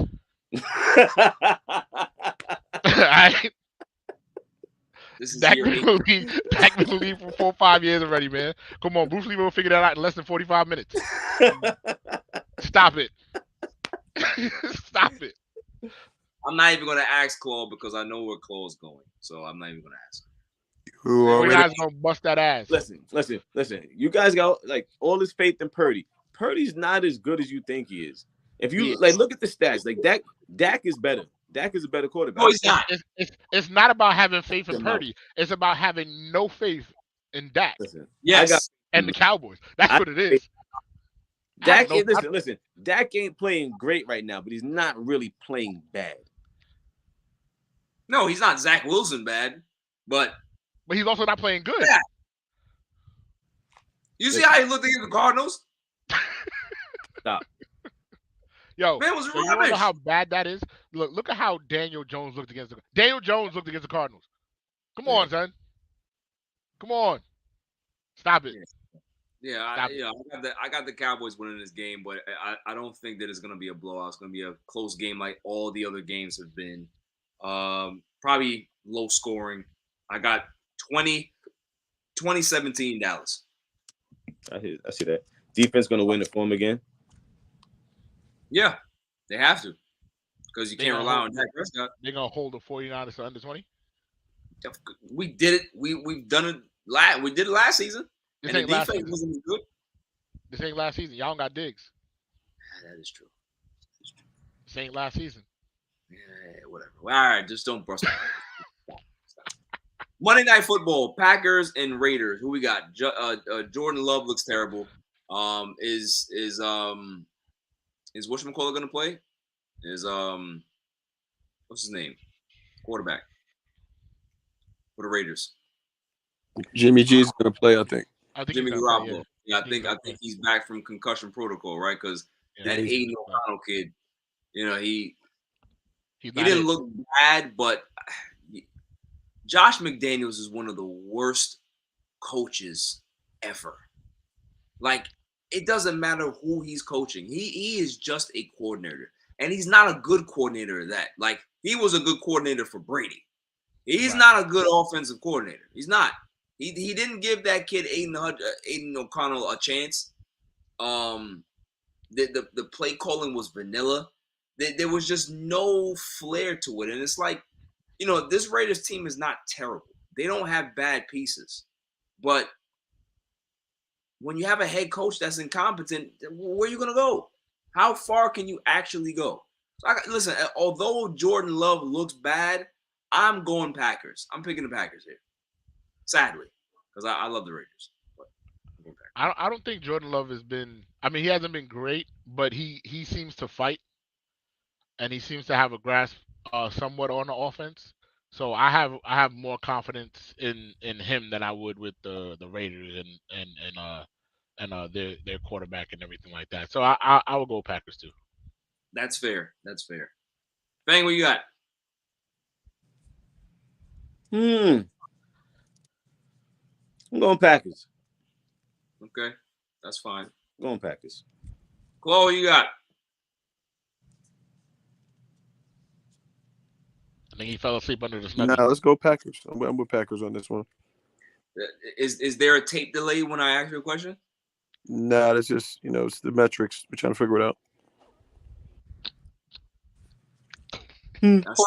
I sense a little chilly, bro. I really do. It's not cold over here, baby. Yeah, okay. Listen, I'm not gonna do Jets watch if you over there sleeping. I'll tell you that right now. Bro, I tapped into everything you asked me to tap into. Yeah, on tape delay. Get to my segment. Al Roker doesn't have to wait for his shit. Like, come on. Al Roker's a star. What are you? I don't know. Claw might be a star. I don't know. Who's the biggest star in this show? You feel me? It's the guy that sits in the red chair. Okay. We'll leave it for the fans to decide. Yeah, I don't know what color chair Claw's sitting in. And that's the point. We don't know what chair he's You made a great point. I have no idea. Okay, Jets watch.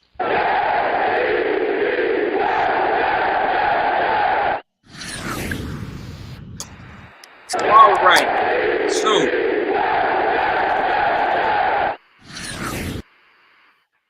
So we were at the game on Sunday.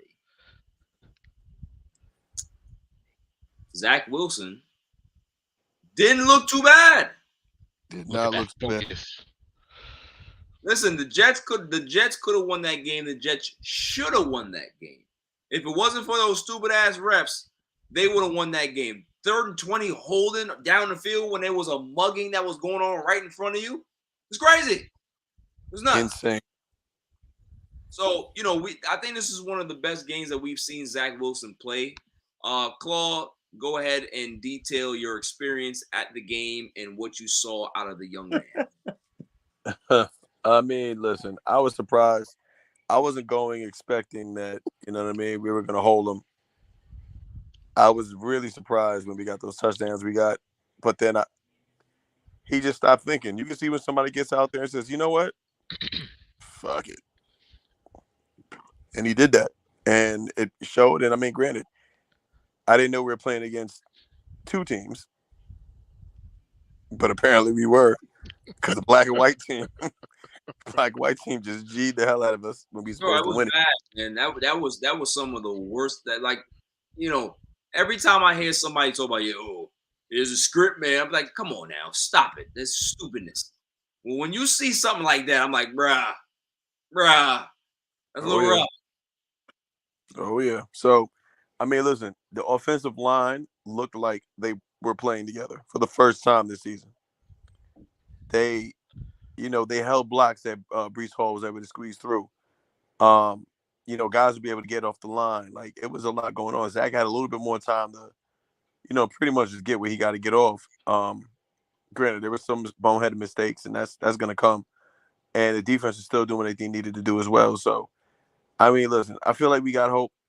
I feel like this week, and bring it back to the pick of the week for the Jets for me, it's a big game for Zach. Zach has to really hone in and just forget everything that he knows and just manage the game.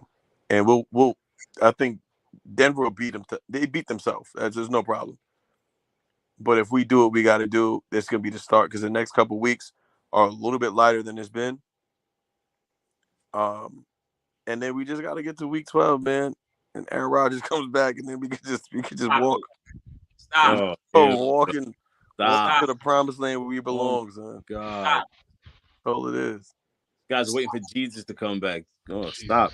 I'm waiting for Jesus' new Achilles. That's what I'm waiting for. You to back off. No, listen, that's another thing too. But he's not even joking that they said that Aaron Rodgers right now is way ahead of schedule. So I have my own thing that I'm going to save this. I'm not going to break this. I'm going to save it till we get a little closer to time. I have my own thing that's going on with this whole situation. Here we go. And when that hits, He got his foil hat on. oh, you better believe it. Oh, You better believe it. I got the oven back on my face, though. Listen, what the Jets have going for them is that Zach Wilson actually looked like a competent quarterback last week. And it was against actually a good team in prime time. Like, you know, that's a big stride for him. And then, like I said before, at the end of the game, when he was down on himself and he was saying like, "Yo, I lost this the game," multiple teammates came over to him and told him like, "Nah, it wasn't your fault." You know what I mean? And they were trying to pick him up. They were trying to instill confidence in him, and that's something that would never happen last year. So seeing that happen, that is a very, very, very good sign for the Jets. And if he can continue with that confidence and string some good games together, that might be a turning point for the Jets this year. Agree. But and look. Okay. Yeah. No, I'm just gonna say, even the way guys are lining up in their offense, right? You got Garrett Wilson going. He's running all the slants. You got Lazard on the outside, and I don't know who's on the other side, but I've seen hints of Cobb. Cobb was present in this last game. Yes. Having guys like that around you, which are Aaron Rodgers guys, Right. are there to build you up, hold you down, make sure. But the touchdown, the most surprising touchdown that came right out of the half was Lazard. No one really saw that coming. It ran through. It worked. So there's options out there. It's just him having enough time to be able to throw the ball and just make a coherent decision. Yeah. But let it fly. He got to let it fly. Yeah, that's where the leadership comes in because they've seen it before. They weren't on the team last year. Lazard and Cobb, they were with the Packers, Right. and you know they know that you can't have what happened last year in that locker room happen this year, and I think that they're starting to they had to have talked to everybody in that locker room like, yo, y'all got to cut out with the tweets, y'all got to cut out with the leaks to the media and all this other stuff, like. People are waiting for this whole thing to explode. That's what they want. They want to go and see the accident on the side of the road. They're waiting for the Jets to just implode on each other. That's what they want. That's what the media wants. And so they got to make sure that they keep everything in that locker room and just try to build up Zach's confidence as much as they possibly can. Because once he gets that confidence, he has the arm talent. Mm-hmm. He has the arm talent. He has a cannon for an arm. It's just a matter of being able to make those throws and squeeze those throws in there and get it by the defender and right into the right place for the receivers. Once he gets that and he stops thinking too much and hesitating, because that's what gets you in trouble. Once you start hesitating, that gives that defender that little split second of time to be able to catch up with the receiver or the ball. 100%. Yeah, that touchdown to Conklin, that was the Aaron Rodgers pass. Yo, can you stop saying that? That touchdown to Conklin was the first time I said it. Goodness. Let that man heal in peace. Right. Please. No, it's like exactly. Like, just stop. Aaron Rodgers pass. Stop. It was an Aaron Rodgers styled pass. What are you talking about? Leave the man alone. Zach Wilson ain't no damn Aaron Rodgers. I don't want to hear it. Oh my God, huh? I don't want to hear. I don't want to hear nothing. Aaron Rodgers like. Nothing Zach Wilson does Aaron Rodgers like. Nothing. I'm surprised he didn't say that Aaron Rodgers was the reason that Zach played good because he was upstairs in the booth. And that's exactly I am. where I was going. That's why I was waiting for you to say that. I was waiting for y'all to get y'all shit off until he told me Aaron Rodgers, bro. Let's stop it. That's where I'm going. So thank you for saying it. The only reason why the boy looked even halfway decent is because Aaron Rodgers was there the whole game. We'll settle down, Zach. Relax. Hey, calm down. Stop hyperventilating. There's no brown bag here. You gotta relax. Okay, these are grown men. We understand that you're nervous around big guys. Pause. Right? Hey, yo. Like, you going the whole Jets segment. No. Wow. That's what it is. Because since he's been in the NFL, he sees ghosts. Anytime he sees a pass rush come, he doesn't know what to do. He looks completely confused. So the one time that he starts to look good he has a good game. The guy that has one leg is in the bleachers with headsets on. Come on, coincidence? Coincidence? Yes. Come on now. Yes. No, it's not. No, it's Yes. not. It's the fact that Aaron Rodgers was there. Everybody was calm. The team was calm because we've seen what happens with this Jets team. When Aaron Rodgers went down, there was a mutiny for Zach. Oh, my God. Get him out of here. Aaron Rodgers wheels his ass back into MetLife Stadium, right, on that little scooter, sits in that chair. Everybody sees him coming to the building. Oh, my God, Aaron's here. Aaron's here.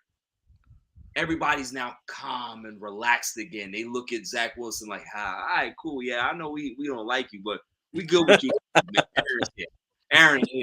We can go ahead and talk to Aaron. You know what I'm saying? They can go dap up Aaron, give him a hug. Yo, how you doing, man? How's rehab going? Yo, I'm glad you ahead of schedule, man. Like, is there a possibility? So now everybody's all hyped because there's a chance that, Aaron Rodgers is coming back. So, of course, Zach Wilson's going to have a good game. We're going to see when Aaron Rodgers is not in the damn building this week and see what happens. When the Denver Broncos blow the doors off of them. That's what's going to happen. Zach Wilson throws 4 interceptions. We're going to come back here, Jets watch, and Claw's going to be like, yeah, he got to go. So you're taking the Broncos? I'm taking the Broncos now. I'm going to change my pick. Oh, come on now. Let's not. Just for spite. Yeah, that's a spite pick. Right, That's not crazy. be Changing That's my pick. crazy. I realized how much I dislike Zach Wilson. I've changed my pick. And You know what? So you hate Zach Wilson more than you hate Russell? No. So you just went with Russell? Wow. That's how much I have no confidence in Zach Wilson. Jesus. I will root for Russ. That's crazy. Yeah. You know what I'm gonna get you for your next birthday? Yeah. A picture of Russell Wilson. Put it right next to your all even sign. Absolutely. Put it right above it.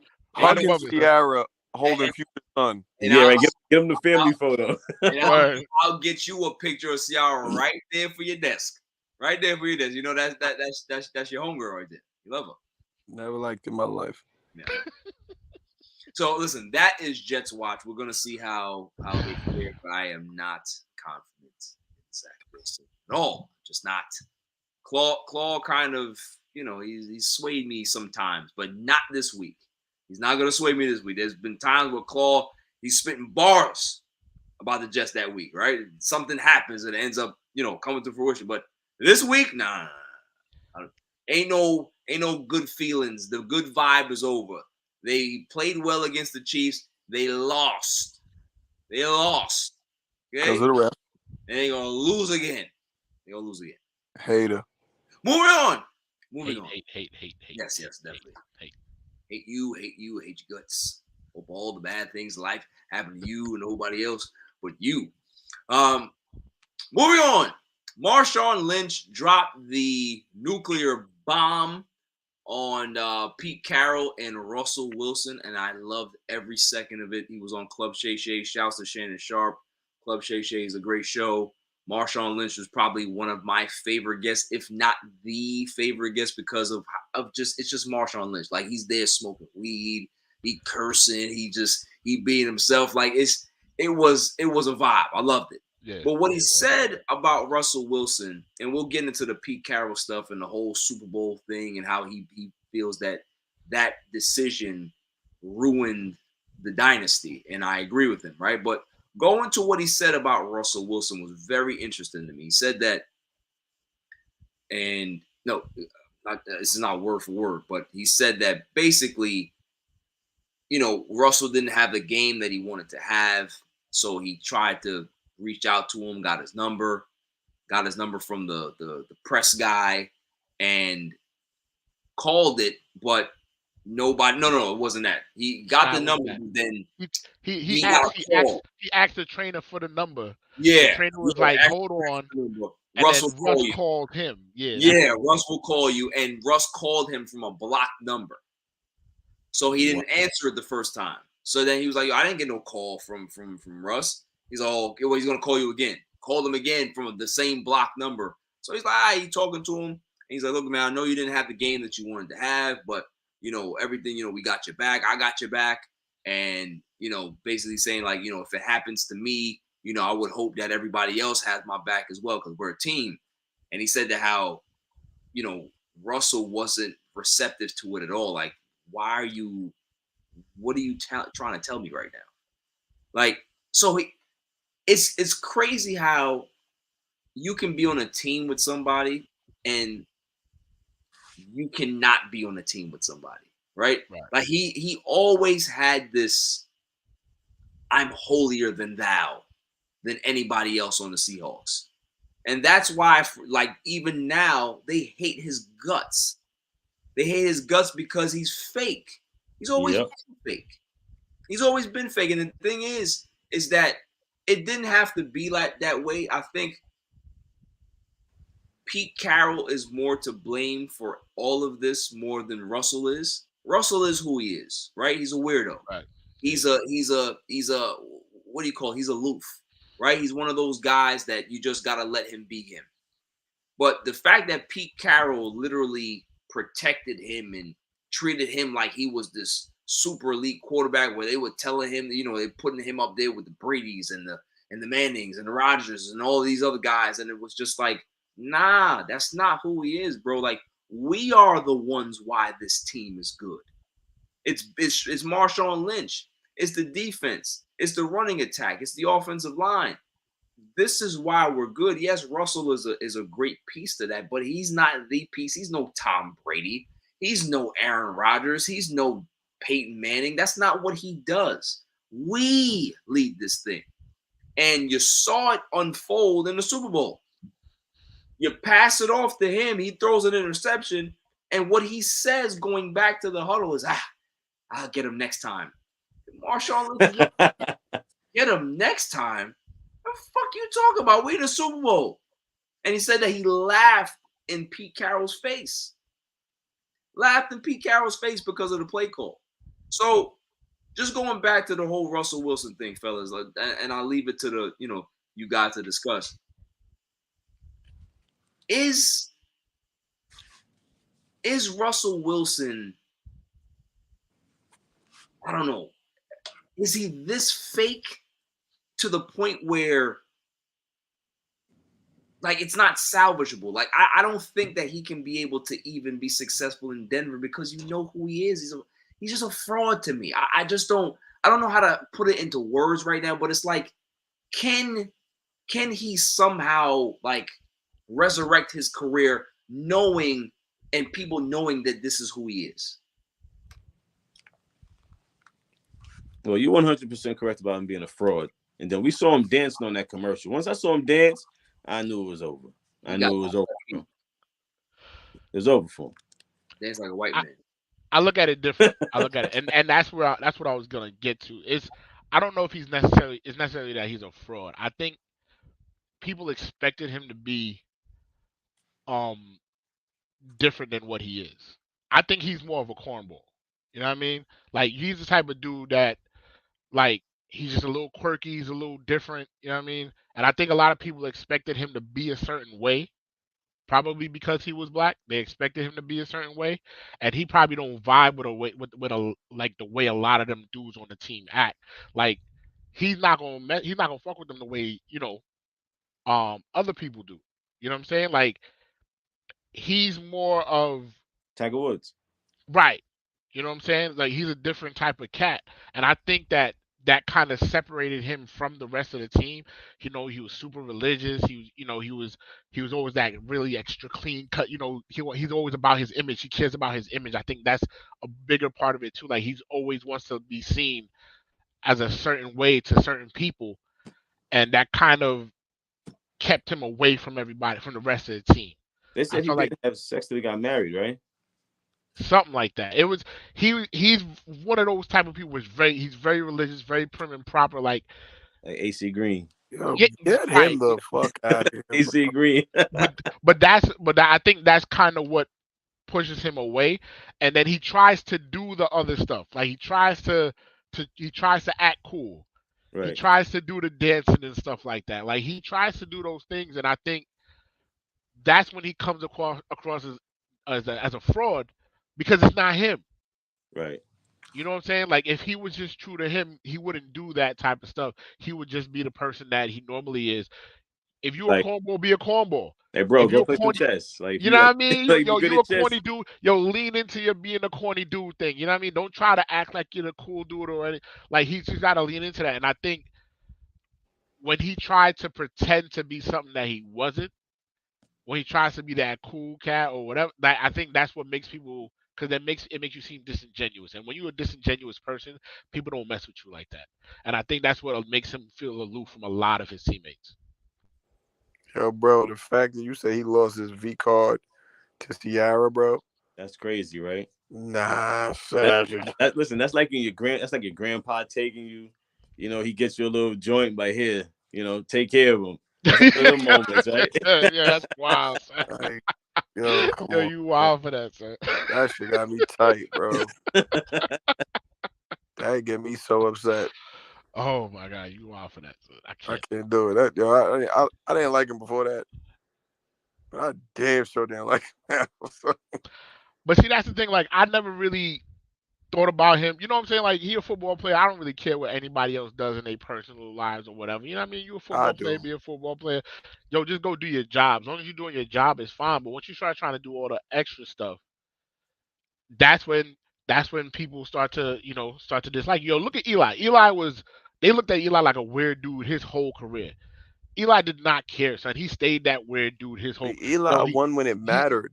but Like but this that is but this that's what I'm saying. He right. just went and played football. He didn't care about nothing This else. is the quarterback who lost the Super Bowl. Listen, I still blame Pete Carroll for that. You know what? You Without gotta a hand the doubt. ball. You gotta Without a hand the doubt. ball off. You You know gotta what? hand the ball off, man. I don't even put it on Pete Carroll. I put it on Russ. You're bugging. I put it Yeah, You're on bugging. Russ. Because You're you know what bugging. Russ probably said? I want the ball, coach. I want the ball. Yo, he on the field. He can't say that. He was on the field. I right. want the ball, bro. They Okay, we'll give you the ball. it came in the headset. It came in the headset. Terrible. He said, "Yo, we gonna throw this," and Russ was probably like, "Oh, word." He Right. not gonna. He not gonna. He like, "Yo, this is my time to shine." Like he not gonna audible out of it. He want to be the man too.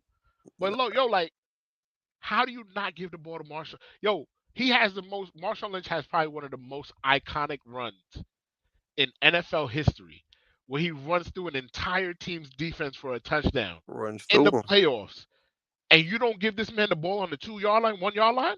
What are we talking about? They What didn't are we want to win. talking about, son? Pete Carroll, I don't care what, yo, for that, Pete Carroll deserves to never win another Super Bowl for that, just that alone. Right about And that. I love Pete Carroll. And I love Pete Carroll. I love Pete Carroll. But that was one of the most boneheaded decisions I've ever seen in the Super Bowl. Like there needs to be like a movie or a documentary on that. Yo, I I, want to know what really went through his mind. I need somebody to sit down with him and for him to explain his thinking on why he thought not to give Marshawn Lynch the ball. Mm-hmm. And it wasn't even like it was fourth down or something. It was like it was either first or second down. That was crazy. Yo, they Like, had come bad on. time left, bro, and ruined the whole Super Bowl. Son, he could have had they could have had two Super Bowls. But Not what you even know, Aaron no, Rodgers got two. but you know what? It was all part of the process to expose how lame Russ is. Yo, so And that's what the football guys that, wanted. that's all it was. They had to restore balance. You know what I'm saying? Like Thanos didn't do what he had to do just to do it. He had purpose, bro. And it had to get cleaned up. Oh man, son, it's amazing to me, man. That whole situation still to this day just amazes me. I can't. I have no words to try to even think of why he would do it. I respect it. I No, can't. that's one of those things that goes down in history. Like that's Yeah, gonna be in the history books. Like that stupid ass call. word. Like, and there's nothing you can say to defend it. Nothing. Right. But you know what it is? You can, because looking back on it now, it's like this was the start of he's not who we thought he was. Yeah, He but was always nah, Russell son. with son. He was always Russell with the good hair. He didn't go to Green Acres, he go to Field. You know what I'm saying? He went to Manhasset. He went to Abercrombie. He didn't go to, you know what I mean? Jimmy Jazz. But Like like, words. but what did people think Russell? Yo, he went to Nebraska, bro. Like it wasn't like he was always out there. He was never really, you know what I mean? It's like he went to Miami or something. You know, he was always out there. He ain't go to no HBCU or something for college. Nah, bro. Lame. That's it. It's That's lame. it. Like, Yo, I heard everything y'all said, and y'all said it. Y'all put it into great context, man. Great assessment. I mean, it's just I don't know, man. It Yo, just about the dude is just like he is. when they put pictures in the dictionary next to the word cringe Russell Wilson, is Russell Wilson's face. 100%. Cringe, cornball, corny, all that. All Damn. that. 7 weenie, all that. And I actually like Russell Wilson. I don't even have a problem with it. I actually like Russell Wilson, but Why? yeah. Cause I knew who he was. He never fooled me. I knew who he was. I could tell who he was. Yeah. He never fooled me. That's it. And I just care about what he did on the football field, and that was it. I mean, that's a good Whatever point. he do outside, I don't care. Moving on.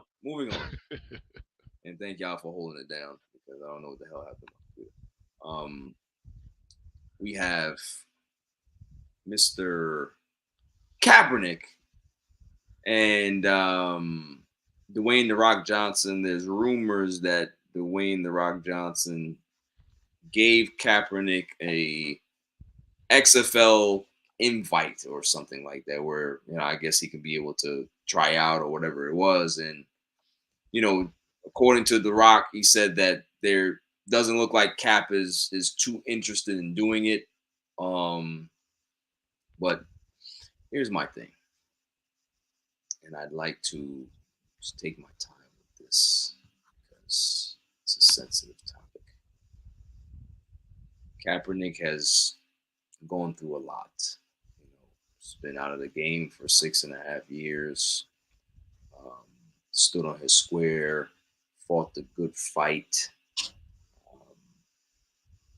He's been blackballed from the NFL, and that's tough to be able to be blackballed from a league that you probably, as a 3-year-old, probably wanted to play in, right? And to know that that's possibly over, it's hard to get around. It's hard to accept. Here's where it stops for me, though. Pending letters to the Jets about joining their practice squad. You got, what's his name? What's the rapper's name? What's his homie name that put the letter out? Oh, J. Cole. J. Cole co-signed a few. All these things. You got you can meet with The Rock anytime you want to on speed dial. My thing is this: if you want to play football, play football.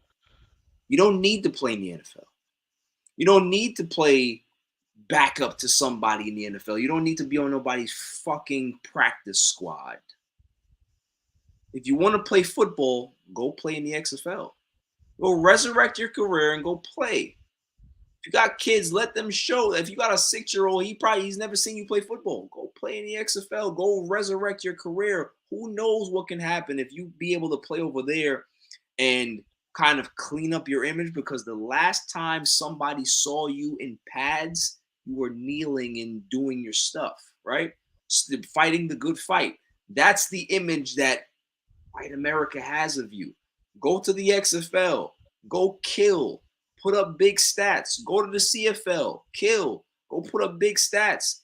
And there's possibly, maybe, someone that says, you know what, we're going to get that guy a call because, we haven't seen him, and, man, he looked good this year. He can be able to possibly be a backup quarterback for us, or maybe on our practice squad after they see you play.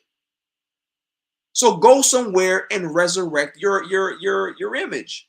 Go ahead and be able to repair that and revamp your stock and go back into the market. I just don't understand this whole fight about being in the NFL. It's over for right now. Do something else. I'll give it to y'all. Bishop, what do you think? I agree 100%, and this is my thing. The argument, even before that they found out that he was really blackballed, the argument that they always made was, oh, he wasn't good enough. Right. He wasn't good enough. Now it's 6 years later, and you haven't played a down of football. You think that they're gonna be like, oh yeah, let's give him a shot? No. Yo, go somewhere and show people that you can still play. Go, like Exactly. you said, go to the CFL, go to the XFL, ball out. That's the only chance you got, Right. is to show people that you can actually still play. They're not gonna care about some workouts. It's some shorts. Plenty of guys look good in shorts. Pause. Everybody Hey, does. yo, They can chop. They can come chop. on. They can look crazy. Nah, but for real, like when you go to this, like pro days, when you go to combines, everybody's out there. They can throw the ball. That's a dime a dozen. There's plenty of guys that could do that. But to be actually on an NFL team, taking up a roster spot after not playing football for 7 years, yo, you got to prove it to them. Me personally, I wouldn't even want to be in the NFL. Yo, like y'all already told me y'all don't want me in y'all league, Right. right? Y'all told me y'all didn't want me in y'all league. All y'all owners got together and decided that I shouldn't be here. I'll go play They, somewhere else. If I really want to they just play literally, football, they literally took a settlement, like acknowledging wrongdoing. They took right? a You settlement. know what I'm saying? So if y'all told me y'all don't want me here because I stood up for my people. So I wouldn't even want to play for y'all. I would go to the CFL. I would go to the XFL and just ball out. And then if somebody calls me and asks me to come play for the NFL team, I'll give them the middle finger after that. And I will show everybody, yo, they want me. See, I'm nice. I'm still good. They wanted me, but I told them nah because of how they treated me. That's Facts. how I would do it. Big facts. Chloe, what do you I, think? I personally feel like Go ahead, Fang. Go he. ahead, Fang. I'm sorry, No, my go ahead, bad. Fang. But No, go I ahead. personally feel like he's trying to stay relevant without playing football because he has to clearly know that none of these teams are going to take him. You haven't played football in how long now? Like you haven't ran any plays. Like, come on now. No team in the NFL in their right mind is going to pick you up. I think he just needs to stay relevant now because, granted, he can go to the XFL, but people really paying attention to the XFL. Like, like, come on, you know? So I feel like this is just him trying to stay relevant without actually playing football. Well, I mean, to your point, you make a good point in regards to is the XFL relevant. Listen, their ratings were pretty good. Like their football quality is not that bad. You know what I'm saying? If you get a guy like Colin Kaepernick, you can now put eyes on your product because everybody is going to want to see what he looks like playing football, and people are either going to want to see him succeed, and you're going to have a lot of people tuning in to watch him fail Right. because they still have that same energy with him that was 7 years ago, right? So that's why it's something that the XFL, I'm sure that's why The Rock reached out to him and said, listen, man, this is an opportunity that you can be able to really kind of like, repair your image. But he's also looking at it from a business standpoint, like, yo, Right. this is something that I could be able to market Mhm. all season. And if this guy ends up, leading a team to the playoffs and possibly getting to the championship game, that's a documentary for us here. This is a Right. money making machine. So what Kaepernick doesn't realize is that he's missing out on a grand opportunity to really be able to rewrite some of his particular history and his legacy at this point. Because, the XFL is looking for somebody marquee. Kaepernick he wasn't a marquee football player. He's a marquee name.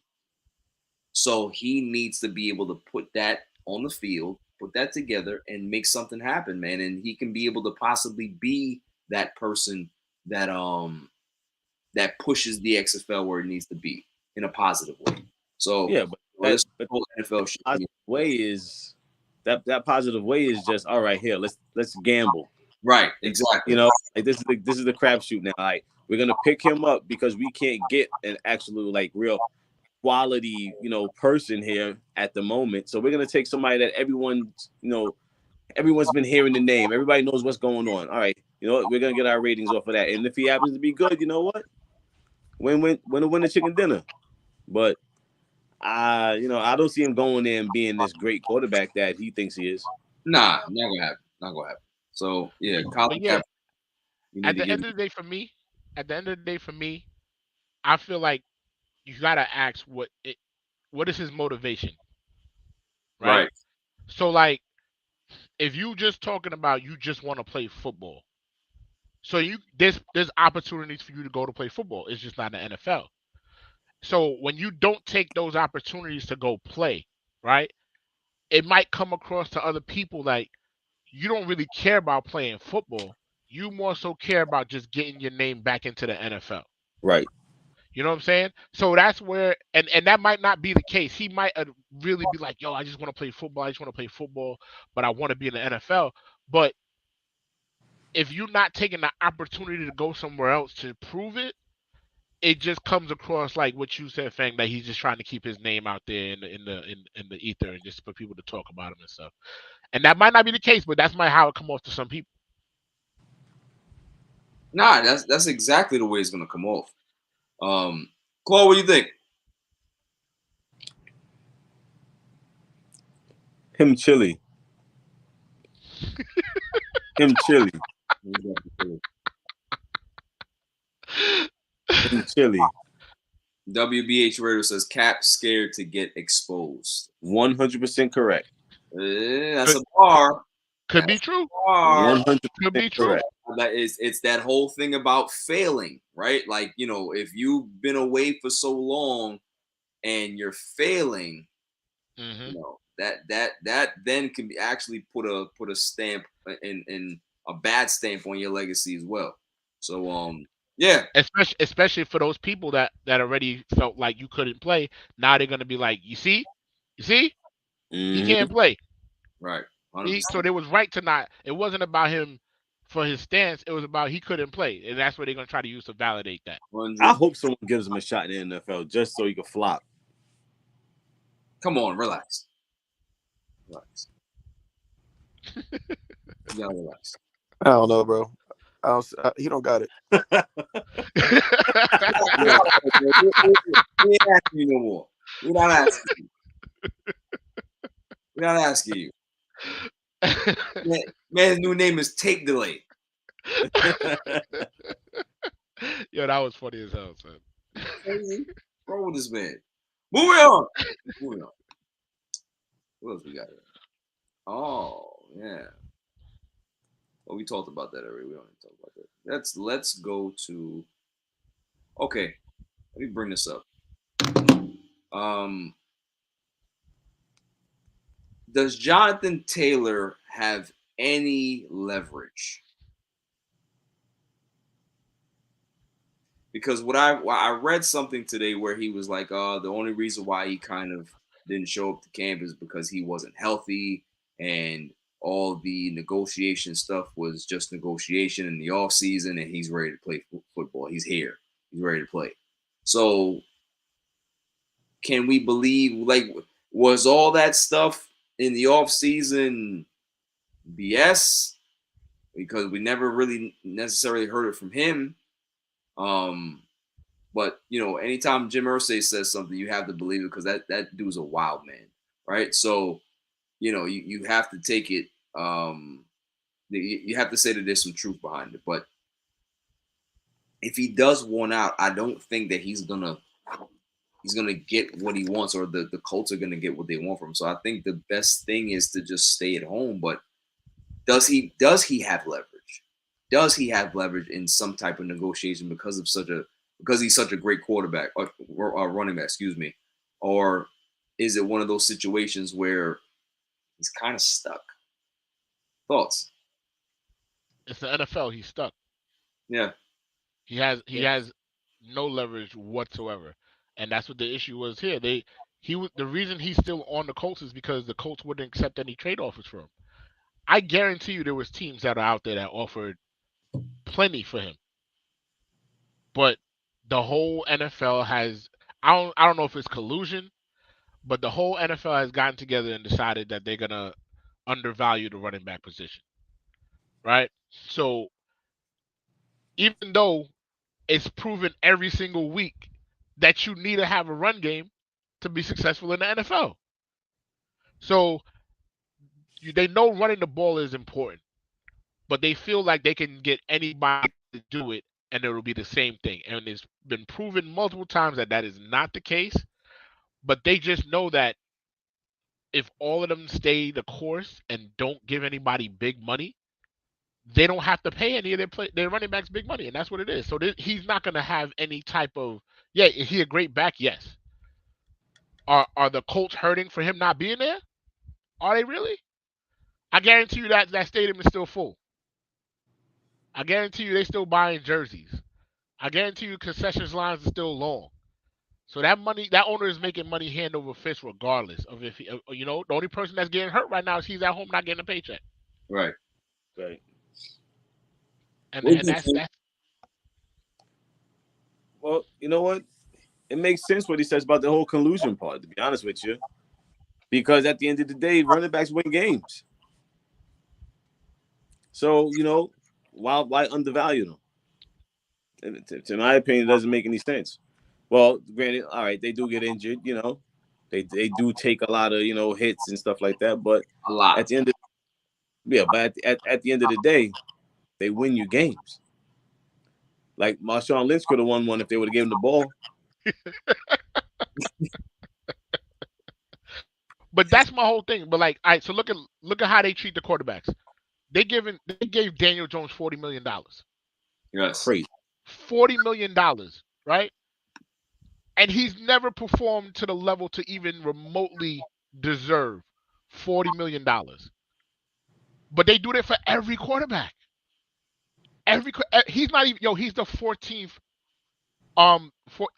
He's number 14 on the list for quarterbacks. Right. In salary. He's not even at the top. At $40 million. Come on now. So you're trying to tell me that and guys still get hurt. Garoppolo gets hurt every year. Every year they still pay him. Almost every quarterback in the league has had some type of major injury or something like that, and they still get the money. So why is it that you can pay the quarterbacks this money, but you can't do it for the running backs? They just don't want to. That's what it is at the end of the day. They don't want to. You know what? Kudos to them for figuring out a way to make it work. But at the end of the day, it ain't right. Nah, not at all. But I think what he tried to do though, he was coming up a big year last year. He tried to gain it out. Let me see what I can get out here because I'm coming up this big year. I want the bag. And he tried to wait it out and see if somebody was gonna go for it, and nobody hit. So end of the day, now he's gonna come back. Roy, I'm ready to work, boss. Let's do it, baby. That's it. He saw seeing that bank account, that balance to getting low. You can't do that past week 5 because at week 5 and you ain't get no trade, your damn train getting about week 6. Nope. And about week 7, 8, it's over. And remember, the way they pay players, you get paid in game checks. You get paid on Tuesday. Yeah, so you don't get paid in the off season. The off season, you don't get no income coming in unless you got endorsements and other stuff like that. So you get all your money in these few months that you have to play football. So if you sitting out, you already had an off season where ain't no money coming in. You sitting out, your pockets is getting light. Yeah. Right. Yeah. Listen, I agree. It's one of those things where it's like, listen, if you can get your money, cool. But the running back, the position itself is so depreciated that guys just need to play, keep their heads down, produce, stay healthy, and the market will rise again. Because we're seeing Christian McCaffrey play well. His stock had fell so bad that, he was able to go to San Francisco and people are like, oh yeah, he's still a good player, but can he stay healthy?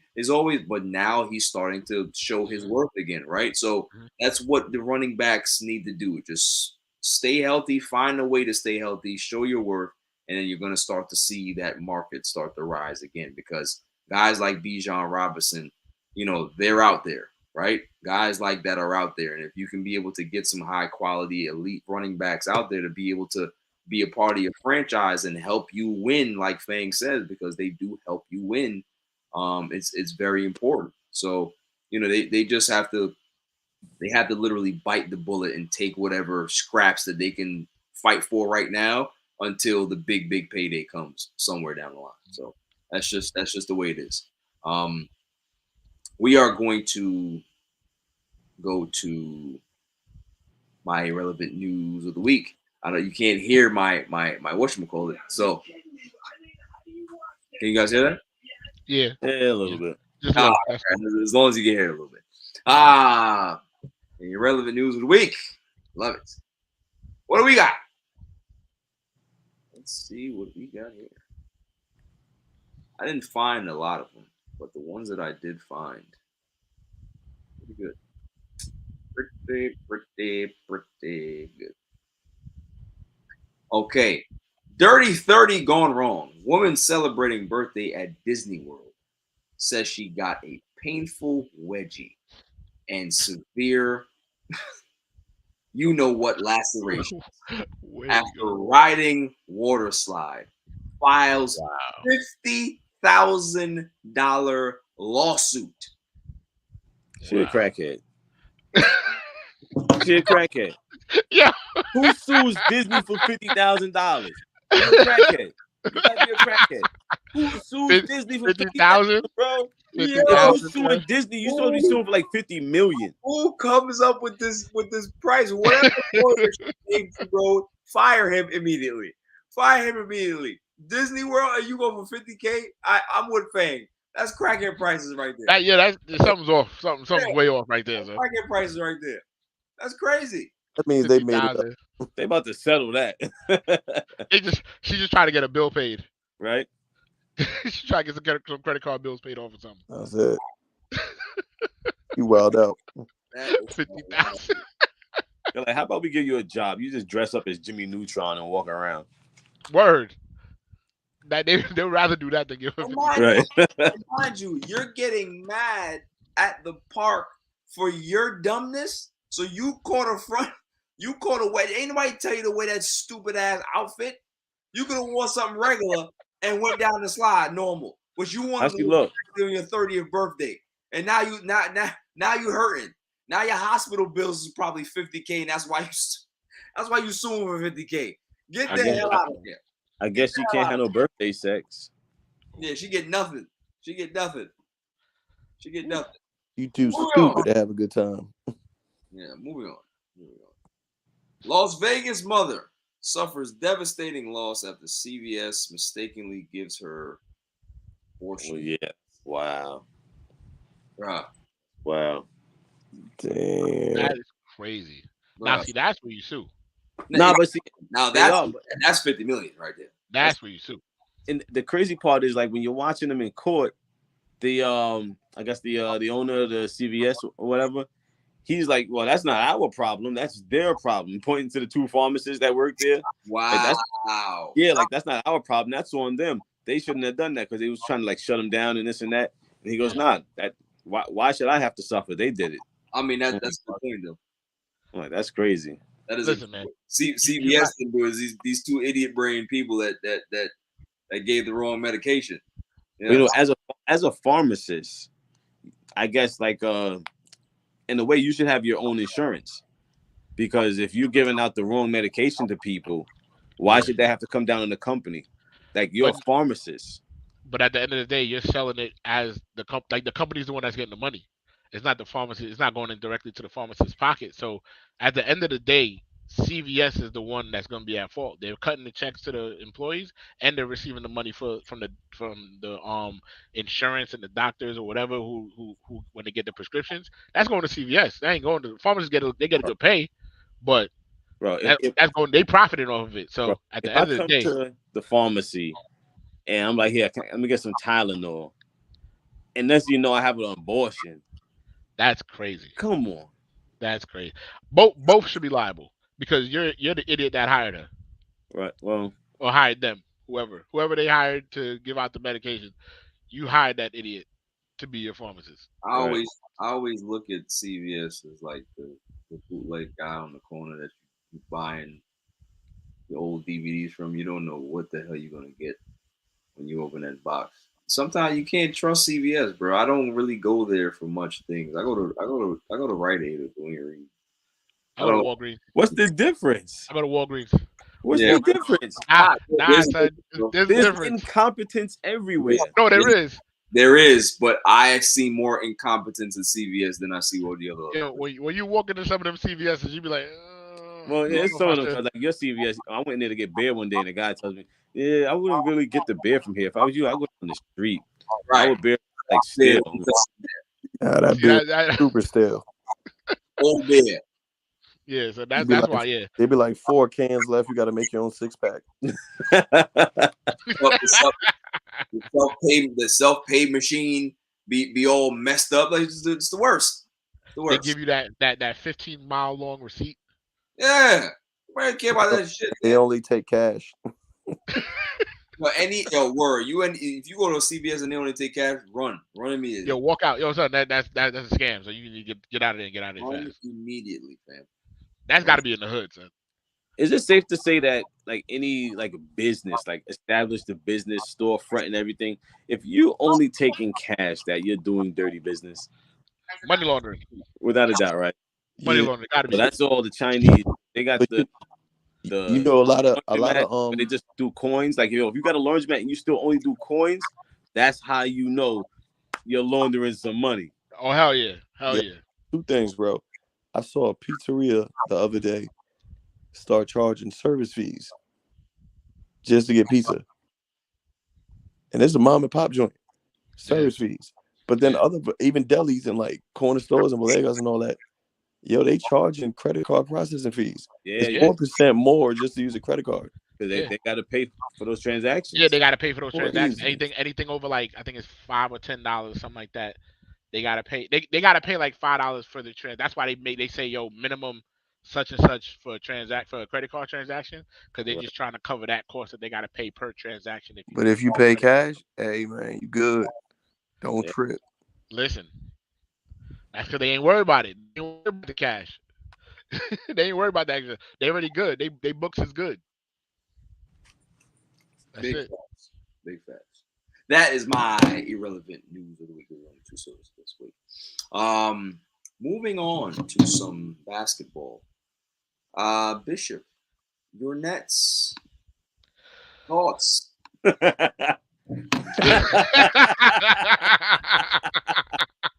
Oh man! I mean, it's the picture says it all, doesn't it? Man. You know, when Ben Simmons is the biggest story in camp for a team, you know that there's nothing positive that's going to happen for the remainder of that season. When whoa. his jump shot is the story of media day, I don't want to hear it. Not He's even his tried. jump shot. He hit 10 free throws in a row, man. Come on, clap it up. Oh my goodness, bro! He hit 10 free throws in a row. Clap it up. Come on. There was video evidence. There's Yo, one clap for video Zach evidence Wilson. of it. Clap for Zach Wilson. Listen, man. From what everybody's saying coming out of camp, he's supposed to be healthy. You know, when you have a back injury, it'll limit you from doing anything. And you could see it on the court. Like, he couldn't even. They would try to throw him a lob, and he couldn't even get up for it. Just to do a basic, the basic package dunks on 2K, right. The rim grazers. He had the rim grazer dunk package last year. That's how bad he is. He's 6'9", 6'10". Like, something was off. So wait. You're gonna blame it on his back instead of his broken heart? That's what I'm saying. Yeah, I'm gonna blame it on his back. Oh my gosh, no I'm way. I'm gonna blame it on his heart. I can't. You know what? I can't call it. I don't think that. I'm pretty sure that might have had some kind of effect on him, but you can see him try to do stuff on the court, and he just couldn't do it. I didn't see him try anything. I'm sitting around.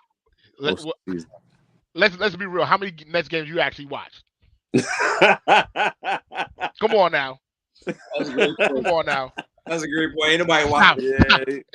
Listen, I'm the only one in here that's watching Nets games. So first off, they show that shit on the Yes Network. Anybody watching that? Anybody watching that shit? Did you watch Yes? No. Yes, God damn it. Rubbish. And I was there in person. I had my season tickets last year. I was at the games. And the man was at every game. Just painful. I wish I was there. No, I wasn't there. Plenty of times I, where you I, call me, I, or I you could, I want couldn't to do it. like, I couldn't. What I do couldn't you, do it what like do you that. do? Go there to get a nap? I could. Yo, I need you to calm listen. down. I You do need to you calm down. one We went to better. the playoffs. I You do need to you one calm better down. thing. This is what I'm All gonna right. tell you right now. I'm gonna tell you a real story. CPS needs to call and check up on Pete's kids because Bishop would take his children to Nets games. That is child abuse like I've never seen. Um, to And they have love them it. to have them They have a sit great there time. and forcefully have them watch this game and you know have to behave or pretend like they enjoy it just so they can be able to go home. It's rough. Rough. So it's kind of like with them videos, like when the Taliban kidnap you. Yeah, the hostage video. Yeah, Yeah. listen, he used to Listen. send me mad pictures and videos of the kids. They would all have the same expression every game. Like You, sir. he's like, you better pose the same way you did last game, or you know what's happening, right? You see how that Jamaican hate in your blood has jaded you so much that you don't understand when you see pure joy anymore. Listen, I know those. when I you know see those joy, things. you don't understand what joy is anymore. Listen, That's listen. because your If that heart is was black. listen, if that was joy, that must have been you must have took that picture when y'all leaving. That's all. They was just so happy to leave. I know those kids, Fang. I know those kids. I know what makes them tick. They enjoy other things other than watching the Brooklyn Nets play. They play terrible basketball all You, year. sir, are a liar. That's You all I'm are a saying. liar. All right. And anyway, they love it. And actually, listen, every time they went, we won. So I need to take them more. That's what the problem was. I couldn't take them to enough games. All right, so That's what the problem. I need to take them out of school and shit and have them go travel with the team. I need to talk to Joe Tsai, be like, yo, we need a contract for the kids so they could travel with the team so we could win some more games, goddammit. besides That's what we need to the do. Ben Simmons story or topic, what are the things that you're looking for this season in regards to being a Nets fan? And At this point with the Nets, you're just trying to figure out what you have. Last year you had Bridges come over with Cam Johnson, and they actually Bridges was on the borderline of becoming an all-star. He averaged 26 points a game. he was putting a bucket, boy. He was putting up buckets. So and he defends too. He always takes the best offensive player from the other team. He plays defense on the best offensive player on the other team. So the question for the Nets is, can he sustain that and maybe improve on that this coming season? Cam Johnson just got his big payday. And you want to hope that he can take another step and become that second option that the Nets need. More of a consistent second option. I mean, he still shot around 39-40% from the three. So you just want to see him be able to do a little bit more off the dribble. I think the biggest and what's the most polarizing part for the Nets is Cam Thomas. Right. Now we saw him last year. He came in, he had 3 straight games, 40-point games.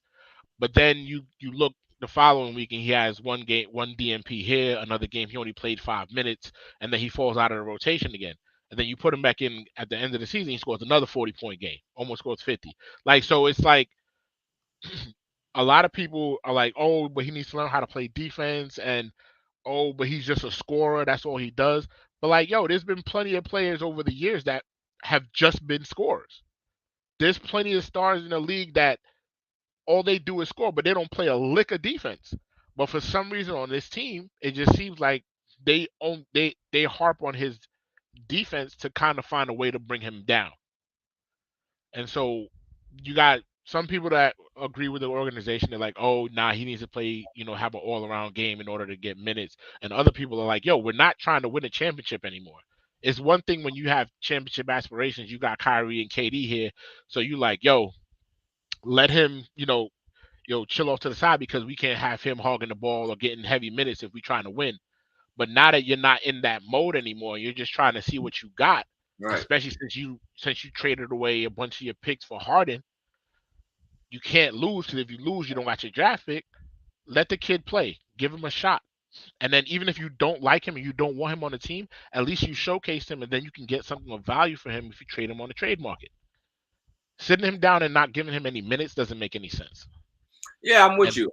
I definitely think that they need to make a decision, either play the kid or trade him. But yeah, have him sitting there rotting doesn't make sense because we all know that Cam Thomas, he's not a great defender, but he's a willing defender. But he is a walking bucket. He's exactly. literally a walking bucket. So you don't necessarily need him to play defense. Just have him be a 6-man microwave guy, and you can Hmm. be able to hide him in some defensive concepts and some schemes. Hmm. So it's up to the coach to get the most out of his player, Right.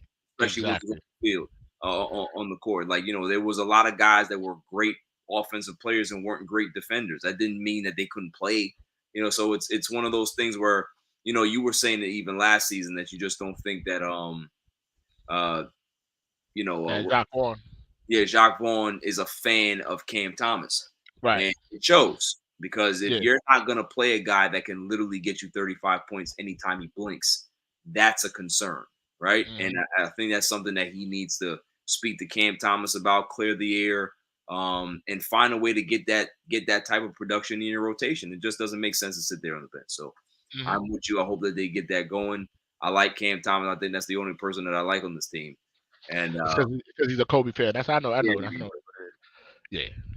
But like, and especially now with the type of team that you have, you got Dorian Finney-Smith, who's a defender. You got Claxton, who's a defender. You got Bridges, who's a defender. You got Royce O'Neal, who's a defender. You have plenty of guys on this team that can play defense. Even Dennis Smith Jr. now that's on the team. He's a very good on-ball defender at the guard position.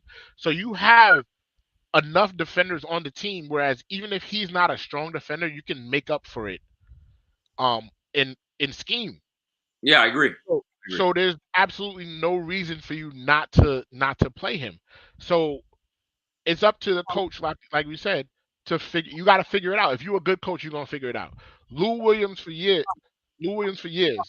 came off the bench and just was scoring. Nobody says Luca. Nobody says Luca is a defender.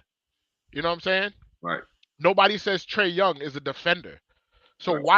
why is it that only you, Jacques Vaughn, feel that this kid who's a microwave scorer needs to be a defender also in order to see minutes? Doesn't make sense. He bugging. He definitely Yeah. bugging. Y'all want to sit his ass down and just let the kid play. That's it. Just let him play. And then, like you said, if you don't want him, trade him. That's Exactly. it. Let him showcase his skills and get some assets for him. That's it. Trade him to the Lakers. We'll take him. I know y'all will. And he'll ball out too. Damn right. Damn right. Moving on. Boy showed up to camp. He did. Very shocked. But do we care? No, I'm we not don't, but we're gonna have to talk about it anyway because it's a story. Now, the fact that he's been crying all off season, trade me. Yeah, I'm gonna go to the Clippers. I was lied to. Nah. And Daryl Morey's like, yeah, I mean, it's a game, but I'm not going to trade you to the Clippers because they don't have anything I want.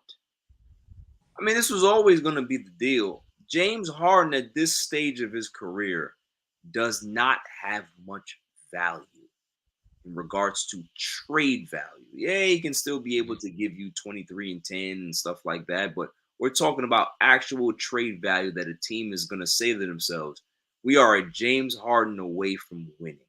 The only team that will do that is the team that's been desperate enough to take so many chances in their history and their franchise that they have nothing else to risk. Go ahead. Of course the Clippers want you. They want every also-ran and every bad player and every bad personality that's out there. It's the Clippers. That's what they do. They have 1,000 bathrooms in their new arena. They have more square foot space than they actually have fans to fill the place. It's ridiculous. It's completely ridiculous. So, of course, the Clippers want him, but they're never going to get him because they don't have much value to give the 76ers. So, the best thing for James Harden to do is play and then become a free agent and go where you want to go. But I can guarantee you, when James Harden becomes a free agent and he realizes that the market for James Harden is not there, man, it's going to be a staunch and hard reality that he faces. And you may see him be one of those guys that just ups and quits. He just disappears because you think that James Harden, somebody who's been kind of leading the charge in regards to money and trying to play for money and do all this stuff and play for me. You think he's going to play for some vet min? You think he's going to play for somebody for $10 million next season? It's not going to happen. So I don't know what the Sixers are going to do. I think it's better to just play out the strings, see what happens, because I think Embiid is going to be gone. I think Harden is going to be gone. So they're going to have to make decisions on this franchise in the next year and a half. But I think the Sixers are going to look very, very different come the next few seasons. But you see what you can be able to get out of them this year. If you can get to the Eastern Conference Finals, if you can find a way to fall into the NBA Finals, you go ahead and take that risk and do that. But other than that, I think this is where the road ends for James Harden being an elite style player for me. That's just my opinion. But I think he's already seen that there's no market for him. That's why he opted in. Because remember, this was an option year. He didn't have to opt in. Well, according to him, he said that he opted in because he was going to get traded. That's why he did it. That's why, my ass. He wanted that $32 million. He knew he wasn't getting that $32 million back. Right. He wasn't getting that from nobody. Right. Probably on a full contract, he wasn't going to get $32 million. Right. So there was no way he wasn't going to opt in. And it was the reason he showed up to camp says he wasn't going to get fined. Because look what happened when Ben Simmons didn't show up to camp. They stopped paying him. Yeah. As soon as he didn't show up, they stopped paying him. And they had to do a settlement to get him his money back. Right. Or some of the money. So, and to be honest with you, Philly already paid him 2 payments. He has a stipulation in his contract where he gets a lot of his money up front. Wow. So he got some of it right before the season. He got some of it in like the off season, and then he got I think it was last week or this week actually. It was this last Friday. He got another chunk of the money from the contract already. So there was no way that he was gonna miss out and turn down an opportunity to get that money. So what he's hoping that the Clippers are gonna finally be like, yeah, we'll give y'all Terrence Mann and a couple first-round draft picks to get Jay. Why would you do that if you're the Clippers? Why would you do that? You think you're winning? Like, do you really think you're winning a chip with Harden? No. No. PG-13 No. with Russell Westbrook? No. Come on. Is that Kawhi Leonard? You gonna have Westbrook and Harden on the same what? Yes, Westbrook, Harden, and then have Kawhi, hobbled Kawhi Leonard and hobbled Paul. None of them making it through the season except for Westbrook. Westbrook gonna be the only one that's healthy. It's nonsense. It's complete nonsense. Doesn't make any sense. So he's gonna be in for a rude awakening. The 76ers. I know they thought they pulled something when they traded Ben Simmons to us for James Harden, but they in the same boat. They just in the same boat, and now they got to worry about whether Embiid is going to stay or not because he's already starting to talk. Big fact. Moving on. Bishop, you had asked me about this, before the pod, and let's talk about it. Your Lakers, the feud, the start of a budding rivalry between the Lakers and the Nuggets. Well, more so the Lakers and Mike Malone. So Mike Malone has been on his tour, and since the championship, he's been throwing shots at LeBron, talking about, hey, he may retire after this, and blah blah blah, and the Lakers are home, and while we're still playing, and this and that, and we're getting, we should be getting all the press, but yeah, you guys are still talking about the Lakers. Mm-hmm. Yeah, because it's the Lakers, and you are the Nuggets. It will all. The Nuggets can win 4 championships in a row. They will still go to Prime Time and Coach Prime and ask him questions more than they would ask Mike Malone. Because at the end of the day, that's just the way it is. There's a pecking order in sports, in media, and this is just the way it goes. So for him, I understand what Mike Malone was doing. He was trying to drum up some press for his team and his franchise. Shouts to him. But now what he ended up doing in that process was he made it personal. Right. You don't want to give an old man a reason to stay in shape. Mm-hmm. LeBron James's main reason for this season now is to stick it to the Denver Nuggets because the Lakers and Nuggets, they will see each other again in the playoffs. It's going to happen. I think so. I think in the Western Conference, those are the 2 best teams for me, in my opinion. I know Golden State made some changes. I know Phoenix Suns, they have the the triple threat over there, no point guard, they got nobody else on the damn roster. But I think the Lakers have the deepest team in the NBA. They're not super well coached, but that is what it is. But I think that Rob Pelinka did a great job. But getting back on topic now, it's Mike Malone is walking it back now. Oh, well, I respect the Lakers, and it was 4 tough games, and blah, blah, blah. And cat's already out of the bag, bro. Word. Like, you know what I mean? Like, you talk too much. You now – and it's – I don't know. And some key pieces is missing from that team. Bruce Brown ain't there no more. That's what I'm saying. Jeff Green ain't there no more. It's not the same team. Like, yes, they have some of the core pieces that are left, but those ancillary pieces, man, that were big, big for them are gone. You know what I'm saying? Like, what was your man that was on the Nets? What's his name again? Bruce Brown.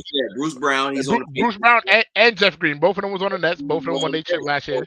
So it's one of those things where it's like, you talk tough in the offseason, but you might have backed your team in a corner that they can't get out of because they don't have the dogs in that locker room. They don't have the dogs on that roster. So we're gonna see. We're gonna see if that rookie kid, I can't remember his name. He had some good games in the NBA Finals. Braun. Yeah. Braun. And he's up there. I think it was pronounced Brown or Braun or whatever it is. Yeah, it's spelled Brown, but it's pronounced Braun. Something like that. Like that.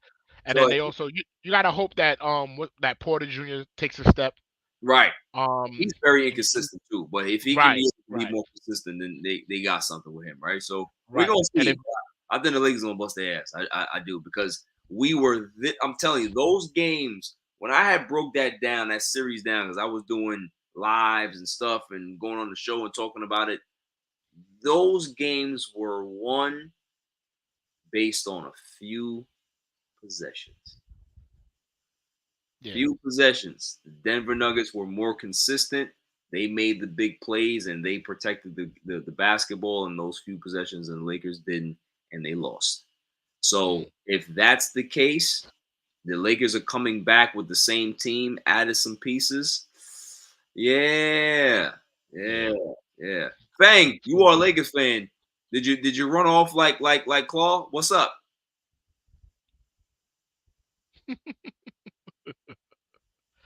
Your Fang's going. So that's my whole thing, man. It's don't give LeBron James any fuel to have to play hard and have that motivation. I think Anthony Davis looks good. I think everybody for the Lakers in camp look good right now, or in media day. They said that they had a nice training camp early with the LeBron James thing. So I'm interested to see that rivalry, man. I want to see if there's going to be a fight. It needs to be a fight. I need a good old school NBA fight where people are trying to run to the locker room and get to the other side. I like that. I like those things. Get a little chippy. Yeah, man. The whole shoving, the whole shoulder shoving. I don't like that. I don't like those. Let's fight. Yeah. Take it, get a little chippy. Take some things personal. I don't even care if you fight. You don't even necessarily need to fight, but just take each other seriously and play hard. And I like some of the moves y'all did with y'all roster. Y'all added, y'all had Cam Reddish at the end of the season, but y'all added Taurean Prince, Jackson Hayes over there. I mean, I like some of the moves that y'all made. Y'all roster's not looking too bad. So I'm interested to see how y'all gel. You got a full year with Rui Hachimura over there. He balled out for y'all last year. So y'all got Christian Wood on there. Y'all got a decent squad. So I'm intrigued to see what y'all end up doing. Yeah, I'm intrigued. Moving on. The Golden State Warriors. Listen, I've said that they are a jinx this season. That Black Cat Paul will strike down the bad luck that he's always strike down on teams this year on the Golden State Warriors, and people don't want to believe me. But when it happens, I'm not saying that I told you so, but I will be mentioning it throughout the season. They went ahead and revealed this starting lineup, and it's very, very interesting. And they're going to go ahead and roll this out for the first preseason game. They're going to have Chris Paul at the point guard, Steph Curry at the shooting guard, Klay Thompson at the small forward, Andrew Wiggins at the 4 and Kevon Looney at the 5. So my question to you is, Bishop, can it work?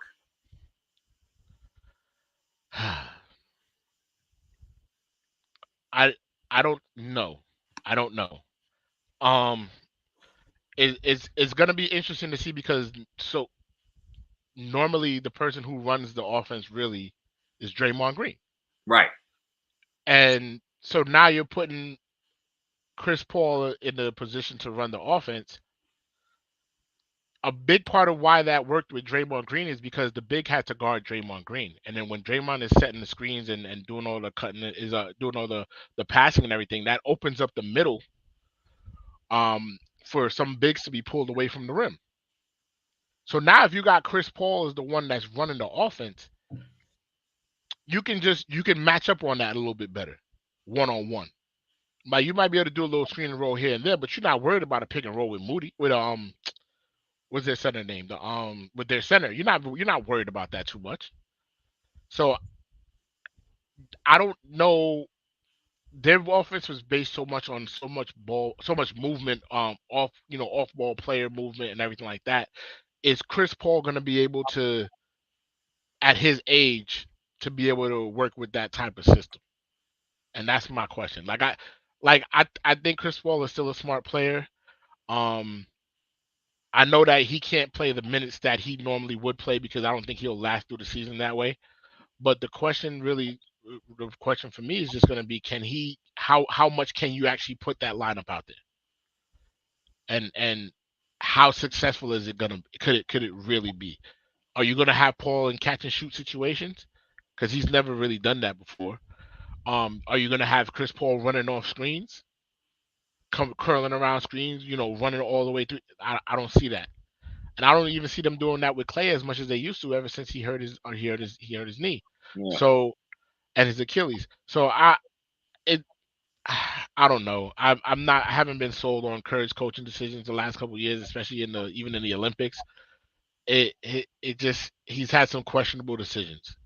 So it's going to be interesting to see. I don't see it working, but we'll see. They will have to revamp the whole offense, to me, in my opinion. Yeah, I mean, I'm with you. I don't listen. Outside of the big three, right? Draymond Green, Klay Thompson, and Steph Curry. Steve Kerr couldn't coach you out of a trash bag. Couldn't coach you out of a trash bag. So I would love to see what is going to happen when you put this new wrinkle in there. And Chris Paul, listen, Chris Paul is a good player. He's a great player, a Hall of Fame guy, right? Respect to him. But this ain't going to work, man. This ain't going to work because, Steve, you're asking Steve Kerr, a guy that's never altered his system since this whole thing happened, to alter his system for a guy like Chris Paul to be able to play the Draymond Green role until Draymond Green comes back and be the facilitator of the offense. Okay. But here's the problem is that Steph Curry was always better off at point guard because he was able to take advantage of some of the high-low mismatches in the high pick and roll. You put him now at two guard, it's now a completely different scenario. Yeah, he still can be able to move off the ball and stuff, but there's more ways to be able to isolate him or trap him than having him be the guy that brings the ball up and distributes and can find ways to get open. So I'm curious to see how this offensive this lineup looks, how long he goes with it, because I think it's one of those things where he may just try to test it for like 5 to 7 minute stretches in games and stuff like that. And maybe his closing lineup, I have no idea. But it's gonna be interesting. I don't see the whole thing working. It's deeper than the lineup for me. I don't see that this is gonna work because Chris Paul at this age, he ain't guarding nobody. Steph Curry ain't guarding nobody. Klay Thompson is not the defender that he used to be. Andrew Wiggins is a solid, great defender. He is. Yeah. And Kevon Looney can't guard nobody. So he's decent rim protector, but just not for blocks, but just getting in the way. Right, great rebound rebounding. He's great rebounder. Yeah, you know what I'm saying. But you're talking about a team or a lineup are a bunch of guys that are going to get big minutes that are not great defensively. So this And what's lost is you're gonna lose Draymond Green as your best defender in that lineup when he was on the floor, and he's also the quarterback for your defense. He's the one that tells everybody to get into certain positions. He's the one that's making sure everybody's doing what they're supposed to do on the defensive end. So on that part, you're losing that, and then on top of that, is Chris Paul going to be able to produce enough on the offensive end, whereas you have to go out and guard him, where you have to be up on him like that because you scared he's going to kill you from the three or kill you from the mid range. I don't know if he still has that type of production in him. That's going to be the main question. Right. Nah, I definitely agree. I am definitely with you on that. I am not a big Chris Paul fan. Everybody knows that. We'll see if it works, but if it doesn't, yeah.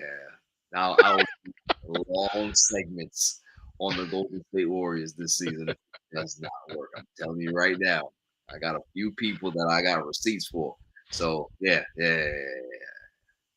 Moving on to a topic that me and you love so much. We're getting off of basketball.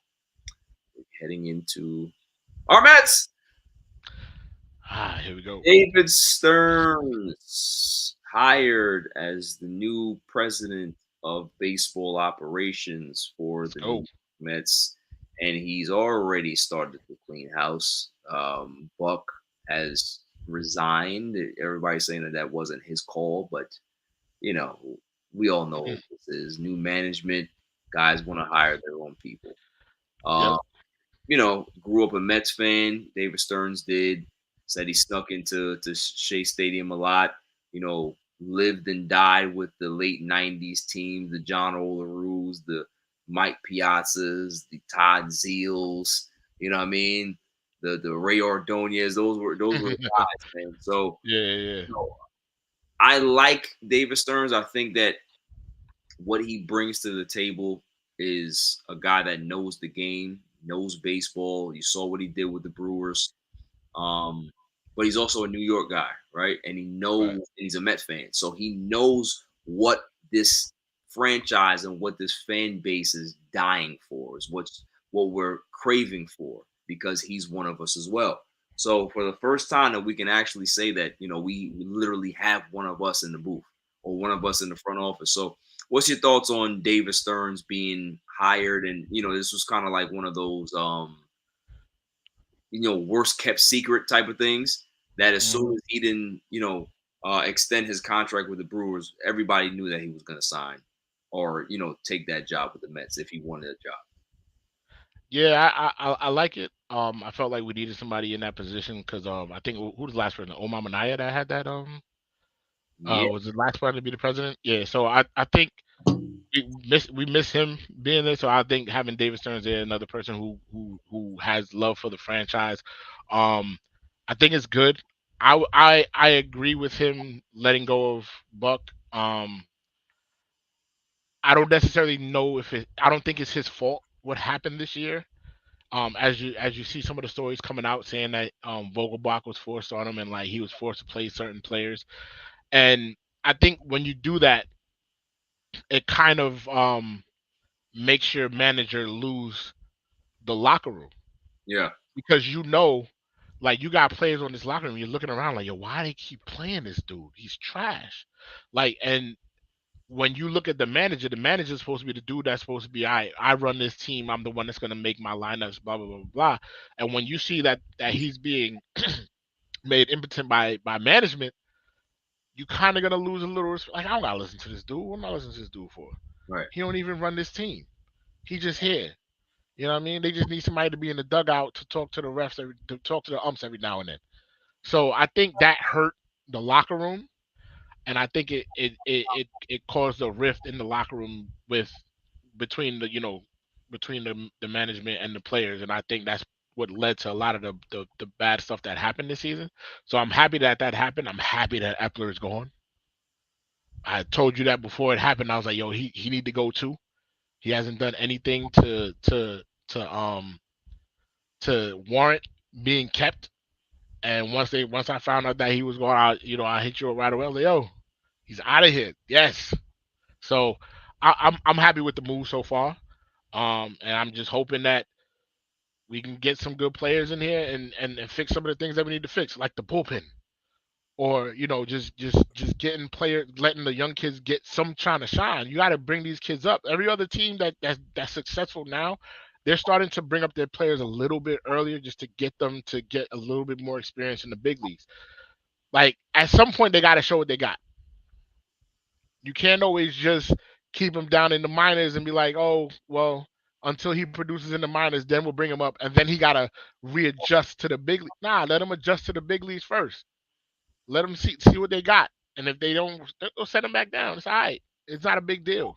I agree. I agree with you. And the one thing that we do vehemently agree on is this man right here, Mr. Potato Face himself, Such a Billy punchable face. Epler, the Cashman clone that he is, finally gone. It was one of those things. It was very surprising because this was, like I said, David Stern's signing here was one of the worst kept secrets, and we all thought that Billy Epler was going to get kind of grandfathered in as the GM, and then Stearns would be the president of baseball operations, and then it would go like that. Well, I guess he felt a way that he didn't get the job, or it's what is being reported that Major League Baseball is investigating Mr. Potato Face for using the IL illegally. That he was putting guys on the IL that didn't need to be on there. He was extending guys' stays on it, and the guys wasn't injured. He's over here telling people to play Vogelback, and he's the worst player on the team. Like all of this makes sense. Is that he's resigning to get the stink off of him? I seen some fans talk about, oh well, this is Major League Baseball trying to stick it to Cohen because every team in the league does this, and yeah, every team in the league might do it, but they probably didn't do it as flagrant as Billy Epler did. Probably. That's my whole thing, is that this dude, since he came here, I gave him a chance. I was like, you know what? Let's see what he got, man. He's the one that discovered Shohei and all this other stuff. But here's where I got off the Billy Epler train. The 2022 deadline. Mets are one of the best teams in baseball. We're flying high. We're winning games. We are up like 10 games in the standings. New York is rocking because both New York teams are doing well. Aaron Judge is hitting all home runs, everything out of the damn park. Mets are playing well. Pete Alonso's bombing. Lindor's good. All the pitchers look good. Everybody having a good time. Yeah, everything was hunky-dory in Metland. Right? Hunky-dory in Metland. Every time you saw a Met fan, you just give them high fives on the street. That's it. Right? That's it. Oh, what did Billy Epler do with the deadline? He said that, well, no, we are not going to mortgage our future to win now. And I'm like, okay, this is a franchise that doesn't have a history of winning consistently. We've never made the playoffs 3 years in a row in our history. Right. Happened. And you're trying to tell me that this fucking guy is the GM of this team and is telling us that we don't want to mortgage our future and win now? Every Met fan on planet Earth and every Met fan that's in the dirt, buried and gone, would come back and smack Billy Epler in the face and say, you trade whoever the hell you have to trade and get us that damn World Series and we'll figure it out. Yeah. You see what happened to the Cubs? They got their World Series and they've been shit ever since until this year. Yeah. And nobody cares. Nobody cares. Nobody cares. So you're trying to tell me as a Met fan, I'm supposed to sit here and say, oh yeah, he's right.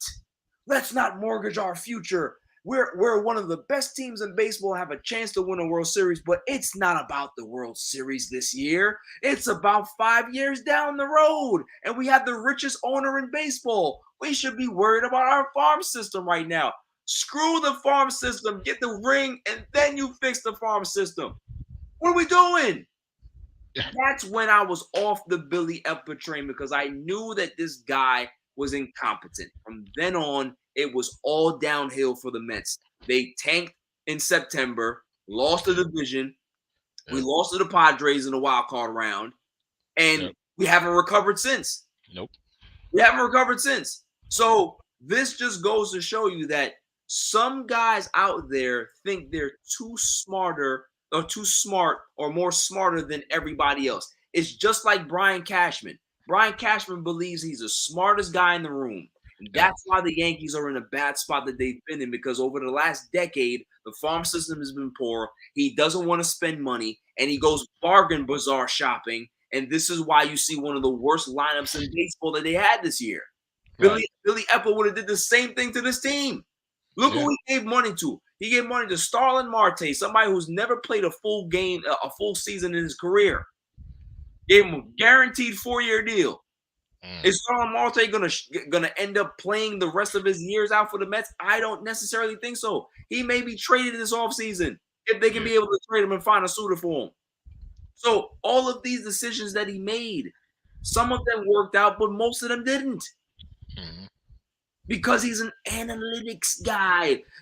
Instead of looking at the game and seeing the game for what it is, this analytics stuff, this is why Vogelbach was playing. All analytics garbage. Garbage. But what analytics is telling him that he can still play? I don't get it. I have no idea. I don't get it. I have no idea. So, listen, man, I agree 100%. I just don't.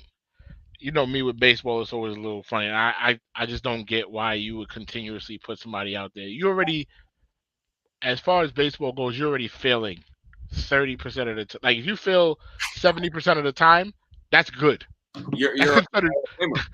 That's considered good if you failed 70% of the time. Yeah, this dude isn't even failing 70% of the time. He's failing like 95% of the time. Right. And yet you keep trotting him out there on the field. For what? Right. For what? Especially when you have young talent that's waiting in the wings to play. I don't get it. I don't get it, but I'm glad he's gone.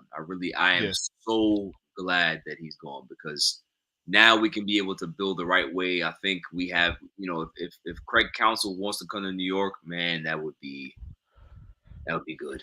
That'd be very, very good, because he's one of the best managers in the game. And if we can be able to land him and then call Shohei and say, yo, listen, we got this $550 for you. Hey, take that. Bomb. We got the Yamamoto kid out in Japan. Hey, we got this $100 million for you. Bomb. What's up? Now we rolling. That's what I'm saying. Call up Juan Soto and say, hey, you want that trade? Bomb. We got you. Listen, man, I'm all for it. Just show some competence. You know what I'm saying? Just show some competence. We looked real incompetent this year as an organization. Yes, we did. And it was from top to bottom. All the way throughout the entire organization. Top to bottom. Absolutely.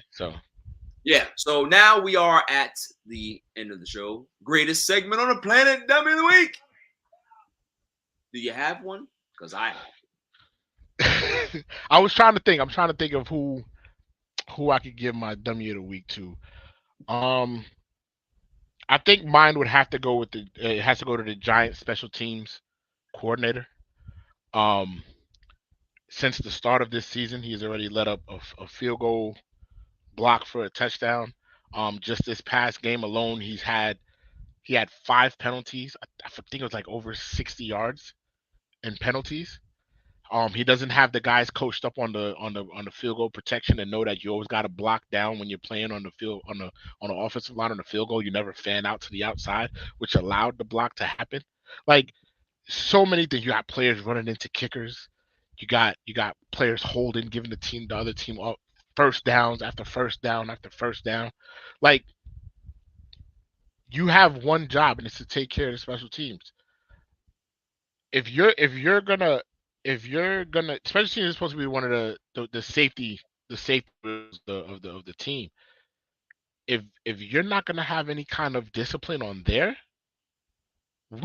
how are you expecting to win? Right. Can't do that. You can't have special team. You can't have the defense hold the offense to a third down or whatever, to a fourth down or whatever, and then you give them the ball back on a penalty, which happened twice in the last game Yeah. to the Seahawks. So yeah, I got to give it to the Giants special team coach. Yes, I mean, how can you listen? I think he might know where the bones are buried. Why he still has a Yo, I don't understand how he didn't get fired this week. Just from this week alone, he should have got fired. No, I think he has to know where the bones are buried. So there's no way you can keep your job. There's no way. There's no way. Yeah, Thomas McGahee is his name. Just for those. Thomas McGahee, Thomas McGahee. You definitely get the W of the week because I don't understand how you can't listen. There's some guys that coach that don't need to be coaching, and especially not at this level. Like go back down a couple of levels, learn and come back, right? Yeah. But like some dudes, man, like Joe Judge, is Joe Judge in the NFL? Joe, I think he's on the Patriots. I think he's running like offense on the Patriots. He went back. He went back. I think that's why that might be why Mac Jones is playing so bad. Right. Tucked his tail and went back. Oh my God. I think Claw said that he's having AirPod issues. Let's see if he has Claw, are you there? Hello. Welcome back. Do you have a dummy of the week, sir? I do actually. I'm going with Drake. You just praised Drake for his album. Now he gets the dummy of the week? Yeah, I got to give it to him because there's some bar about Rihanna and how he's like, oh, he's tired of people saying he was hung over hills for her. But in all actuality, the box was mid. He said that? He said, yeah, like, I'm not hung up over you. The box is mid. I'm not trying to be locked down like that, blah, blah, blah. Like, but meanwhile, come on, son. He was head over heels for that thing, bro. Which track is this? I forgot, man. I'll send you a link on it. Yes, sir. Because I'm gonna have to.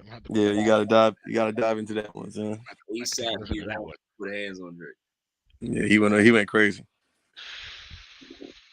That's wild, son. That's wow. Yeah. Wow. She really broke his heart, son. Yeah, ruined him, bro. She really broke his heart, son. Ruined him. That's what that sounded like to me.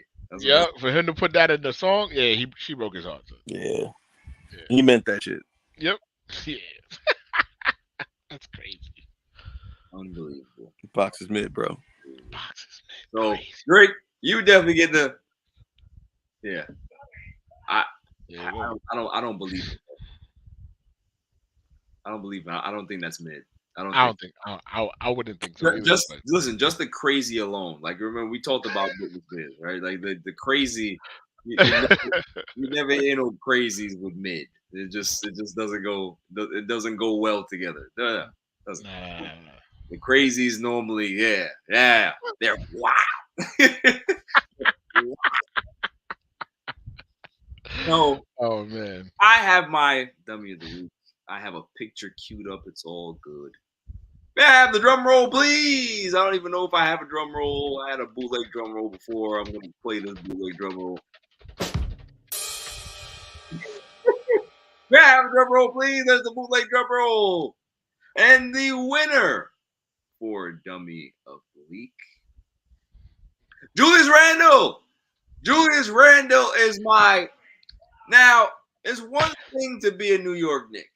One thing to be the laughing stock of the playoffs as a New York Knick because of your poor performances year in and year out. You scored 25, 26 points a game, 12 rebounds, 7 assists. Everybody, oh, Julius Randle's man. Hey, yeah. He's doing good. He's an all-star, right? Then he gets to the playoffs and he looks like Fester Randle. He looks like a bum. He looks like some also-ran guy off the street, can't shoot, can't play defense. Claude knows exactly what we're talking about. We was watching the Miami Heat Knick series, and he was so fed up with Julius Randle throughout the whole thing. He was like, I'm done. I don't want to see him anymore. I don't want to see no part of him. Remember that, Claude? This is definitely true. Yes. So this is my thing, is that it's one thing to be the guy that they talk about as the poor performer in the playoffs. But it's the other guy, or it's another thing to be the guy to wear these. Jesus. He has Skechers brand sneakers as an endorsement. Now, anybody can say, listen, hey, shouts to him for getting the endorsement deal and all this stuff. But nah, I'm not going there. I'm not going there. That's like when Marbury had them Starberries on, and I tell you a story. We went to the park. The guy came in the park. He was fresh, had his ball, everything, right? Had the Starberries on.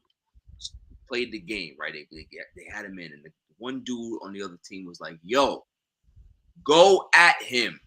He got Starberries on his feet. They're going to wear out at some point. That's how people are going to look at Julius Randle on the court. Now, we all know that Skechers are very comfortable walking shoes. They ain't got no basketball sneakers. When the hell did they get in the R&D department and get some basketball sneakers? I don't trust these. That's why I was wondering this shit myself. I'm like, I ain't never seen no Skechers basketball sneakers. I can't trust that. That's like when the PlayStation first drops. There's mad glitches and bugs in it. You don't buy the first batch. You don't buy the first batch. You wait until March when that shit drops. Right? You wait until March. You don't wait until you don't buy that in December. I'm not buying no Skechers sneakers. Are you crazy? No basketball sneakers. Not no basketball sneakers. I buy the ones that got the ball in the front that can be able to help you walking or something like that. I'm not arch joints. And of course it's Julius Randle to be the first person to put these on his feet. Can't be trusted. You can't be trusted if somebody so hastily put those on his feet with no type of concern. No but question. Does he even have the type of game to make them cool? No. Like he don't got that type of game where like, all right, yo, this like Marbury was nice. Yeah. So, niggas is gonna wear some Starberries because it's Marbury. He's nice. You know what I mean? You can wear the Reebok Shaqs because Shaq is nice. Facts. The influence was there when them shoes came out for them people. The influence is there. There is no influence, Julius Randle. No influence at all. Unless these are the shoes you take it easy when you're supposed to be doing the right thing. You just take it easy and you bum ass sneakers. Like it's like when what's his name? Kawhi Leonard had the New Balances. Ain't nobody wearing them shits. People wear the normal New Balances. They not wearing no basketball sneakers. And if you ever see somebody on a basketball court with a pair of New Balances and not the Kawhis, just the regular ones, you can't trust them. You can't trust them. Anybody with New Balances. Wild card completely. Complete wild card. So Julius Randle. Yeah, go ahead. He don't even got the support of the Knicks fans. No. To go out and buy this. Like he's not even a fan favorite on the Knicks no more because of how he treated the fans. Facts. So what kind of market did they think that he was gonna have with these sneakers? Yo, Skechers. You know what it's gonna be for them for their R&D department for their basketball sneakers. Grand opening, grand closing. It's gonna be if he is your poster child to be able to push your brand forward, you have issues and you got big trouble going forward. So, for Julius Randle, you sir, you might have thought that you won. You got this big deal. I don't even know how much money you got. Right? You might have thought that you're on cloud 9, but when them sneakers start to burn off your feet and you got to run through about 7-8 pairs of those like Lonzo Ball had to do with his ZO2s, like, we going to see what happens. You a winner for Dummy of the Week. That's all for this show. Bishop, thank you for coming through again, man. This live show. Happy. This live show goes by fast. It really does. Like, we get through topics, we talk about stuff. You did good. You did good. I got a lot of feedback from last episode. Like, oh, you know that dude that you had, man. It's very knowledgeable. I like the guy. You guys were talking about some serious sports talk in this episode, man. And, we did it again this week. So, Claw, my man, what is the kind word? Yeah, Apple, y'all make a lot of money. Do better. These AirPods, bro. I can hear, then I can't hear, then I'm talking, it doesn't work. This shit is weak, bro. He was texting me. I was like, I had a text. I was like, yo, you sleep, nigga? He was like, nah, boy. Bro, like, yo, I was like, BJ talking to you right now. He was hearing voices. He was hearing ghosts. Bro, it is wild. I'm happy on my technology working, and this is not working for me right now. What happens when you people invest in the Skynet? You gotta be like me and Bishop. We Android guys. That shit don't happen to us. Nah, yeah. Got the phone and the tablet right in front of me. I was scrolling on the tablet while we was doing the show. Nigga. Facts. Listen, That's how I your was vocals, researching. y'all vocals wasn't in sync sometimes. All right? Hey, don't do that. Don't do that. Listen, I closed the browser. The other browser in my joint was good for the rest of the show. You turn off the hub. Close a couple browsers, man. We good because that's it. Close a couple browsers on the right. Got this. Got you. For a second, I had like 8 browsers. I was like, no, this is bad. This is bad. Yo, I had another window open. I was like, let me turn this off and see what happens. That's why I went and got the tablet before the show started. I was like, let me get the tablet. I'll scroll on the tablet in front of me, turn that off, and look at that. No lag. All show. That's what I'm talking about. Listen, man, this was a good live episode, man. Thank you for everybody who tuned in, who didn't tune in. You guys will be able to watch it on playback. Shouts to Fang, Chili, Claw, Cole and Ones and Twos, the Silent Assassin, Jimmy the Scuba Intern, GQ Phil will all hopefully probably be back in the studio next week. Bishop, we're more than happy to if you want to. I will try to grace the studio with my presence a little bit more. I will try. Yes. And make sure you keep that fucking Brooklyn Nets at home. Oh, no. I'll have a fresh one. Trust me. I'll definitely have a fresh one. Oh, man. Well, listen, man. Like I said, until next week, stay safe, stay cool. Peace. Peace.